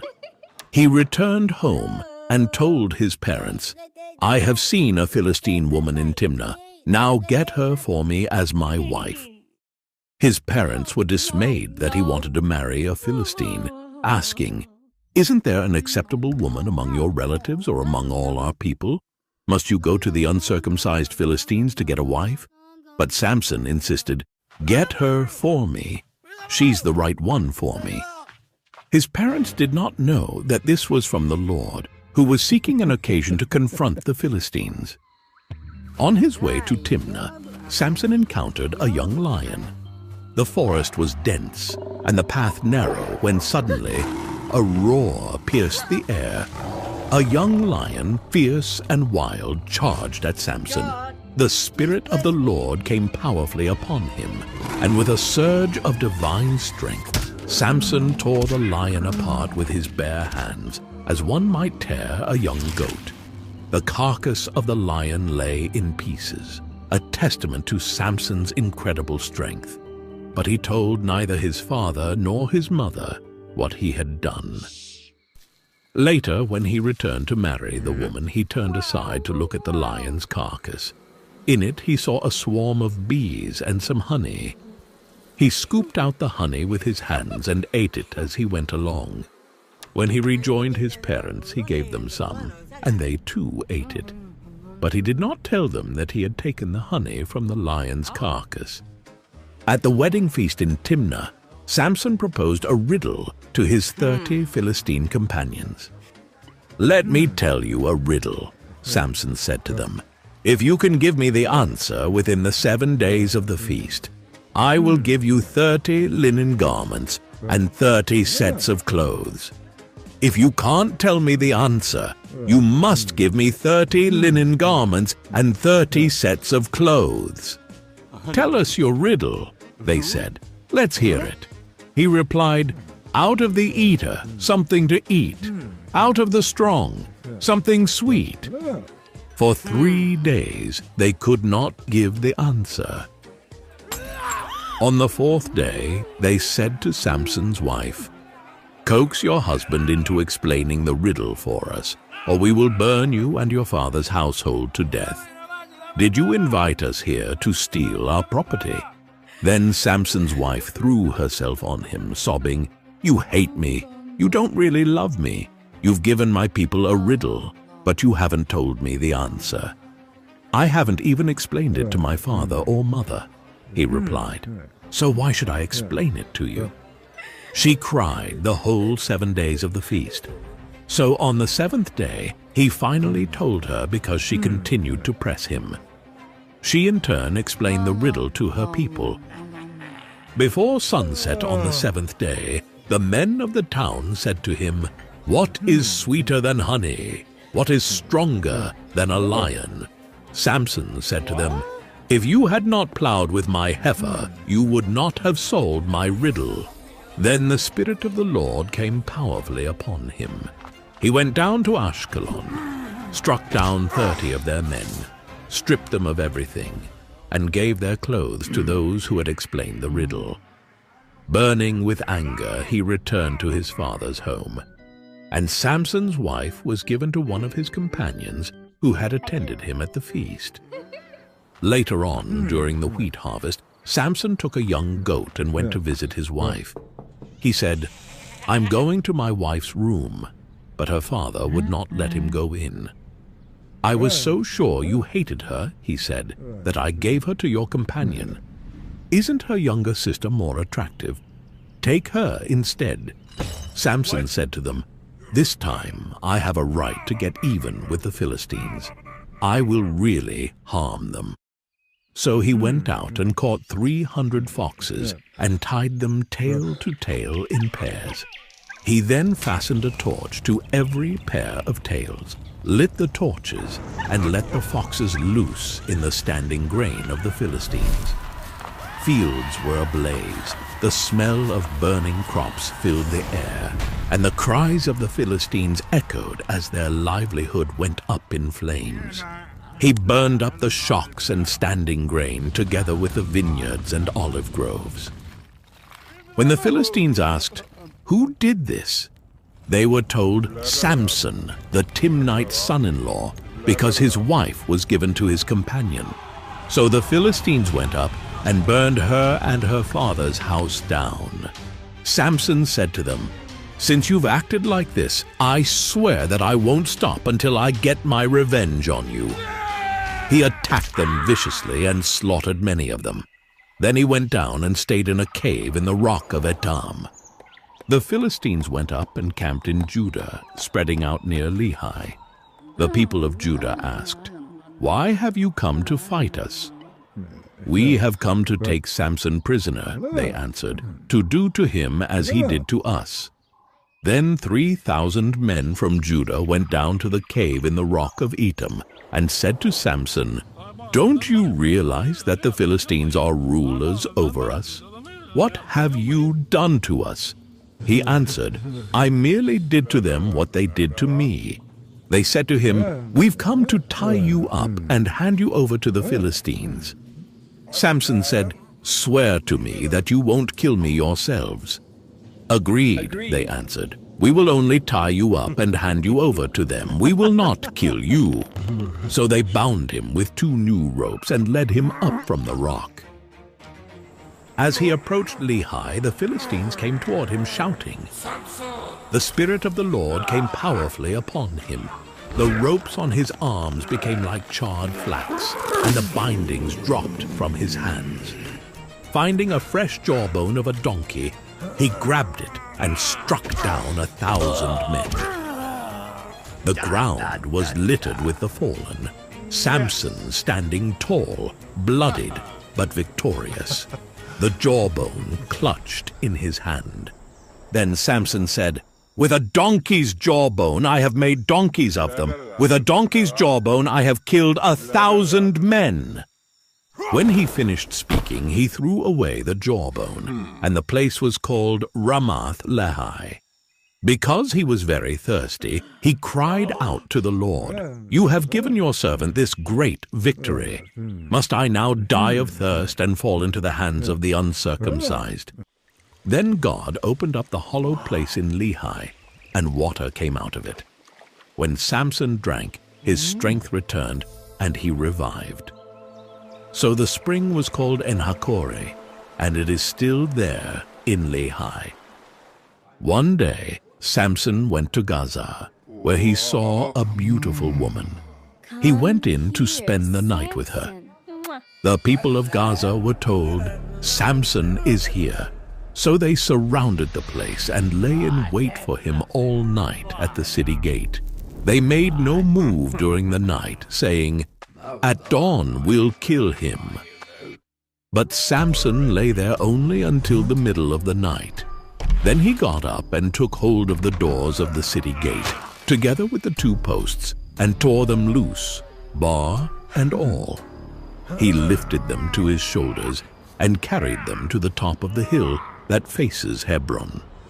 The sheer power required to uproot and carry city gates was a display of Samson's incredible strength and defiance. Some time later, he fell in love with a woman in the valley of Sorek, whose name was Delilah. The rulers of the Philistines went to her and said, "See if you can lure him into showing you the secret of his great strength, and how we can overpower him so we may tie him up and subdue him. Each one of us will give you 1,100 shekels of silver." So Delilah said to Samson, "Tell me the secret of your great strength and how you can be tied up and subdued." Samson answered her, "If anyone ties me with 7 fresh bowstrings that have not been dried, I'll become as weak as any other man." Then the rulers of the Philistines brought her 7 fresh bowstrings that had not been dried, and she tied him with them. With men hidden in the room, she called to him, "Samson, the Philistines are upon you." But he snapped the bowstrings as easily as a piece of string snaps when it comes close to a flame. Then Delilah said to Samson, "You have made a fool of me. You lied to me. Come now, tell me how you can be tied." He replied, "If you weave the 7 braids of my head into the fabric on the loom and tighten it with the pin, I'll become as weak as any other man." So while he was sleeping, Delilah took the 7 braids of his head, wove them into the fabric, and tightened it with the pin. Again she called to him, "Samson, the Philistines are upon you." He awoke from his sleep and pulled up the pin and the loom with the fabric. Then she said to him, "How can you say, 'I love you,' when you won't confide in me? This is the 3rd time you have made a fool of me, and haven't told me the secret of your great strength." With such nagging she prodded him day after day until he was sick to death of it. So he told her everything. "No razor has ever been used on my hair," he said, "because I have been a Nazirite dedicated to God from my mother's womb. If my head were shaved, my strength would leave me, and I would become as weak as any other man." When Delilah saw that he had told her everything, she sent word to the rulers of the Philistines, "Come back once more. He has told me everything." So the rulers of the Philistines returned with the silver in their hands. After putting him to sleep on her lap, she called for someone to shave off the 7 braids of his hair, and so began to subdue him, and his strength left him. Then she called, "Samson, the Philistines are upon you!" He awoke from his sleep and thought, "I'll go out as before and shake myself free." But he did not know that the Lord had left him. Then the Philistines seized him, gouged out his eyes, and took him down to Gaza. Binding him with bronze shackles, they set him to grinding grain in the prison. But the hair on his head began to grow again after it had been shaved. Now the rulers of the Philistines assembled to offer a great sacrifice to Dagon, their god, and to celebrate, saying, "Our God has delivered Samson, our enemy, into our hands." When the people saw him, they praised their God, saying, "Our God has delivered our enemy into our hands, the one who laid waste our land and multiplied our slain." While they were in high spirits, they shouted, "Bring out Samson to entertain us," and he performed for them. When they stood him among the pillars, Samson said to the servant who held his hand, "Put me where I can feel the pillars that support the temple, so that I may lean against them." Now the temple was crowded with men and women. All the rulers of the Philistines were there, and on the roof were about 3,000 men and women watching Samson perform. Then Samson prayed to the Lord, "Sovereign Lord, remember me. Please God, strengthen me just once more, and let me with one blow get revenge on the Philistines for my 2 eyes." Then Samson reached toward the 2 central pillars on which the temple stood, bracing himself against them, his right hand on the one and his left hand on the other. Samson said, "Let me die with the Philistines." Then he pushed with all his might, and down came the temple on the rulers and all the people in it. The ground shook, the walls crumbled, and the cries of the Philistines filled the air as the temple collapsed. Thus he killed many more when he died than while he lived. Then his brothers and his father's whole family went down to get him. They brought him back and buried him between Zorah and Eshtaol in the tomb of Manoah his father. He had led Israel 20 years. The life of Samson is a powerful reminder of how God can use even flawed individuals to accomplish his purposes. Samson's extraordinary strength was matched only by his human weaknesses. Yet, in the end, he fulfilled his divine mission. Through his life, we learn about the importance of faith, the dangers of temptation, and the ultimate sovereignty of God's will. Our story begins in the ancient kingdom of Persia, where the Jewish people lived as exiles under the rule of King Xerxes. Among them was a young and beautiful woman named Esther, who would rise to a position of great influence and courageously save her people from destruction. In the citadel of Susa, King Xerxes held a grand banquet lasting 180 days, showcasing his kingdom's wealth and splendor. At the end of this period, he hosted a 7-day feast for all the people. On the 7th day, in high spirits from wine, King Xerxes commanded Queen Vashti to appear before him to display her beauty. But Queen Vashti refused, enraging the king. Following his advisor's advice, Xerxes deposed of Vashti, stripping her of her title as queen. To find a new queen, a search was conducted across the empire for the most beautiful young virgins. They were brought into the king's harem under the care of Hegai, the king's eunuch in charge of the women. Among these women was Esther, also known as Hadassah, an orphan raised by her cousin Mordecai. Mordecai instructed Esther not to reveal her nationality and family background. After a year of beauty treatments, each young woman would go to King Xerxes. When Esther's turn came, she won the favor of everyone who saw her, including the king. Xerxes was so taken with Esther's beauty and grace that he set the royal crown on her head and made her queen instead of Vashti. Esther kept her Jewish identity a secret, as Mordecai had advised. Meanwhile, Mordecai, who sat at the king's gate, overheard a plot to assassinate King Xerxes. Two of the king's officers, Bigthana and Teresh, conspired to kill the king. Mordecai told Queen Esther about the plot, and she reported it to the king, giving credit to Mordecai. The matter was investigated, found to be true, and the two officials were hanged.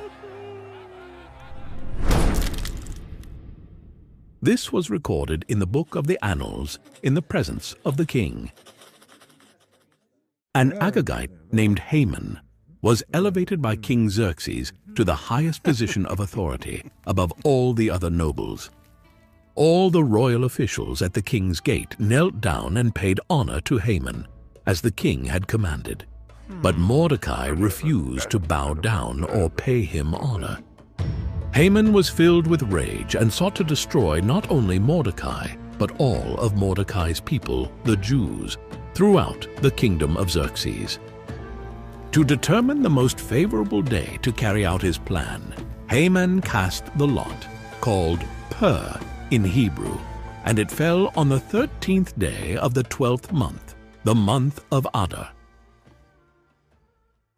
Haman went to King Xerxes and said, "There is a certain people dispersed among the peoples in all the provinces of your kingdom who keep themselves separate. Their customs are different from those of all other people, and they do not obey the king's laws. It is not in the king's best interest to tolerate them. If it pleases the king, let a decree be issued to get rid of them, and I will put 10,000 talents of silver into the royal treasury." The king took his signet ring from his finger and gave it to Haman to seal the decree. The decree went out by couriers to all the king's provinces, with the order to kill all the Jews, young and old, women and children, on a single day, the 13th day of the 12th month, and to plunder their goods. The city of Susa was bewildered, but the king and Haman sat down to drink. When Mordecai learned of the decree, he tore his clothes, put on sackcloth and ashes, and went into the city, wailing loudly and bitterly. In every province to which the king's edict came, there was great mourning among the Jews, with fasting, weeping, and wailing. Esther's maids and eunuchs came and told her about Mordecai. Distressed, she sent clothes for him to put on, but he would not accept them. Then Esther summoned Hathach, one of the king's eunuchs assigned to attend her, and ordered him to find out what was troubling Mordecai and why. Mordecai told him everything, including the amount of money Haman had promised to pay into the royal treasury for the destruction of the Jews. He also gave him a copy of the edict for their annihilation to show to Esther, and urged her to go into the king's presence to beg for mercy and plead with him for her people. Hathach went back and reported to Esther what Mordecai had said.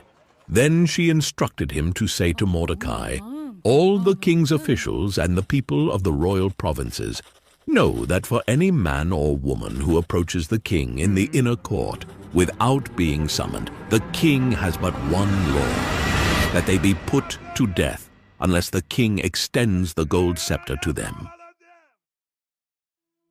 When Esther's words were reported to Mordecai, he sent back this answer: "Do not think that because you are in the king's house, you alone of all the Jews will escape. For if you remain silent, relief and deliverance for the Jews will arise from another place. But you and your father's family will perish. And who knows but that you have come to your royal position for such a time as this?" Then Esther sent this reply to Mordecai: "Go, gather together all the Jews who are in Susa and fast for me. Do not eat or drink for 3 days, night or day. I and my attendants will fast as you do. When this is done, I will go to the king, even though it is against the law. And if I perish, I perish."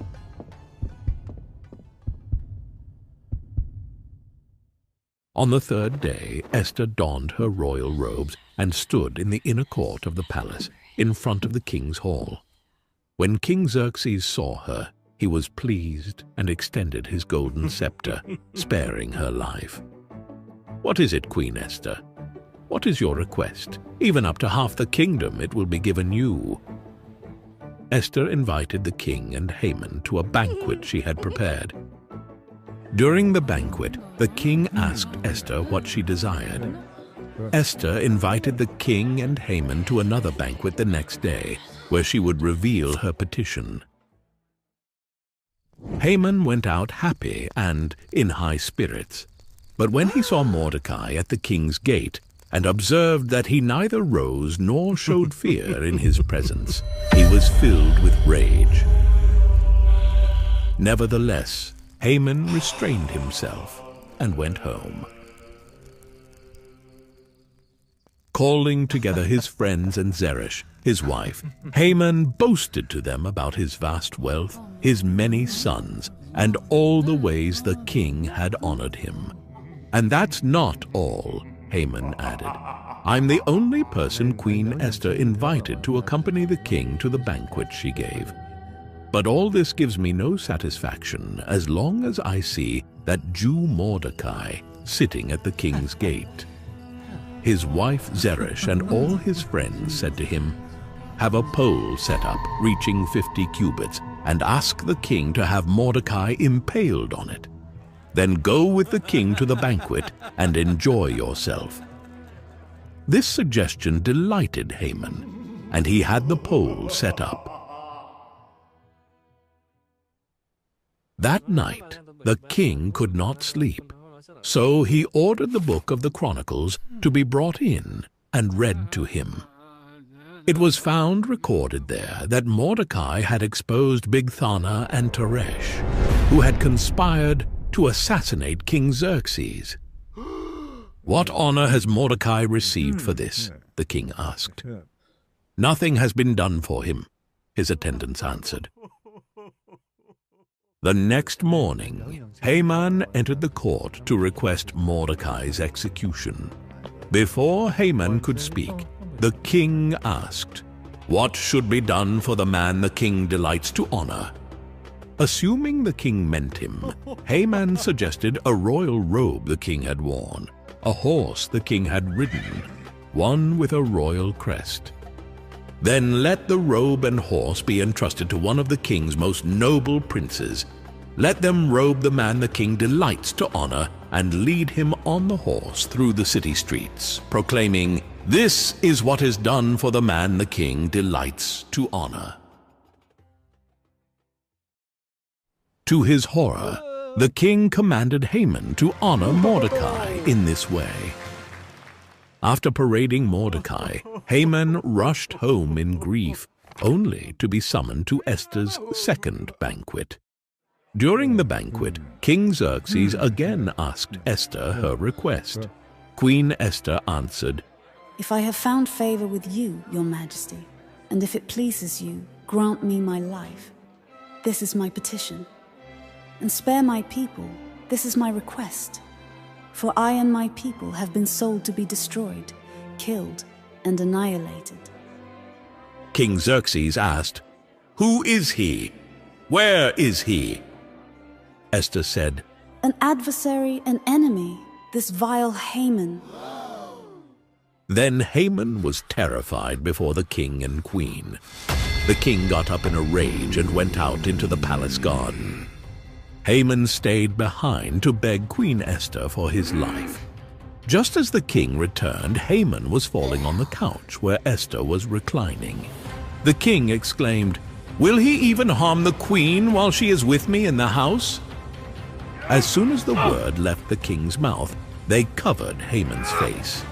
Then Harbona, one of the eunuchs, said, "A pole reaching 50 cubits stands by Haman's house. He had it set up for Mordecai." The king said, "Take him to it." So they took Haman to the pole he had set up for Mordecai. After that, the king's fury subsided.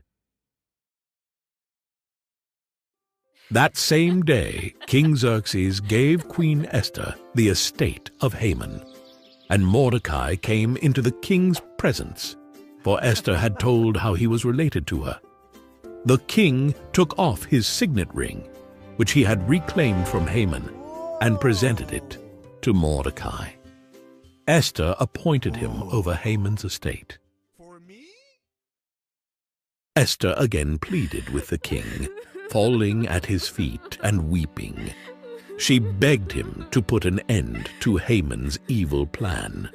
Then the king extended the gold scepter to Esther, and she stood before him. "If it pleases the king," she said, "and if he regards me with favor, let an order be written overruling the dispatches that Haman devised and wrote to destroy the Jews in all the king's provinces. For how can I bear to see disaster fall on my people?" King Xerxes replied, "Because Haman attacked the Jews, I have given his estate to Esther. Now write another decree in the king's name in behalf of the Jews, as seems best to you, and seal it with the king's signet ring. For no document written in the king's name and sealed with his ring can be revoked." At once the royal secretaries were summoned. They wrote out all Mordecai's orders to the Jews and to the nobles of the 127 provinces. Mordecai wrote in the name of King Xerxes, sealed the dispatches with the king's signet ring, and sent them by mounted couriers. The king's edict granted the Jews the right to assemble and protect themselves, to destroy any armed force that might attack them. The day appointed for the Jews to do this was the 13th day of the 12th month, the month of Adar. The couriers went out, spurred on by the king's command, and the edict was issued in the citadel of Susa. When Mordecai left the king's presence, he was wearing royal garments of blue and white, a large crown of gold and a purple robe, and the city of Susa held a joyous celebration. For the Jews it was a time of happiness and joy, gladness and honor. On the 13th day of the 12th month, the edict was to be carried out. On this day, the enemies of the Jews had hoped to overpower them, but the tables were turned and the Jews got the upper hand. The Jews assembled in their cities and attacked those who sought to destroy them. No one could stand against them, for fear of the Jews had seized all the people. In the citadel of Susa, the Jews killed 500 men. They also killed the 10 sons of Haman, but they did not lay their hands on the plunder. The number of those killed in the citadel of Susa was reported to the king that same day. The king said to Queen Esther, "The Jews have killed 500 men and the 10 sons of Haman in the citadel of Susa. What have they done in the rest of the king's provinces? Now what is your petition? It will be given you." Esther answered, "Give the Jews in Susa permission to carry out this day's edict tomorrow also, and let Haman's 10 sons be put on poles, just like their father." So the king commanded that this be done. Meanwhile, The Jews in the king's provinces assembled to protect themselves and got relief from their enemies. They killed 75,000 of them, but did not lay their hands on the plunder. This happened on the 13th day of Adar. And on the 14th they rested and made it a day of feasting and joy. Mordecai recorded these events, and he sent letters to all the Jews throughout the provinces of King Xerxes to have them celebrate annually the 14th and 15th days of the month of Adar as the time when the Jews got relief from their enemies. He wrote them to observe the days as days of feasting and joy, and giving presents of food to one another and gifts to the poor. The Jews agreed to continue the celebration they had begun, doing what Mordecai had written to them. Therefore, these days were called Purim, from the word pur. The Jews took it on themselves to establish the custom that they and their descendants should without fail observe these 2 days every year. These days of Purim should never fail to be celebrated by the Jews, nor should the memory die out among their descendants. King Xerxes imposed tribute throughout the empire. All his acts of power and might, together with a full account of the greatness of Mordecai, are written in the annals of the kings of Media and Persia. Mordecai the Jew was second in rank to King Xerxes, preeminent among the Jews, and held in high esteem by his fellow Jews, because he worked for the good of his people and spoke up for the welfare of all the Jews. The life of Esther is a powerful reminder of courage and faith. Her bravery and wisdom in the face of great danger saved her people and left a lasting legacy of hope and deliverance. Through her story, we learn about the importance of standing up for what is right, even when it means risking our lives, and the incredible impact one person's courage can have on the world.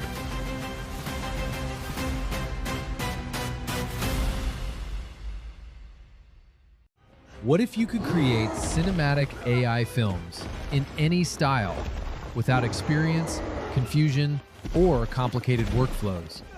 Most people waste months trying to figure out AI tools on their own. That's why we built a simple, step-by-step system that gives you everything you need to create incredible AI videos from start to finish. Inside AI Filmmaking Academy, you'll learn the exact system, prompts, and tools used to create professional AI content fast, even if you're starting from zero.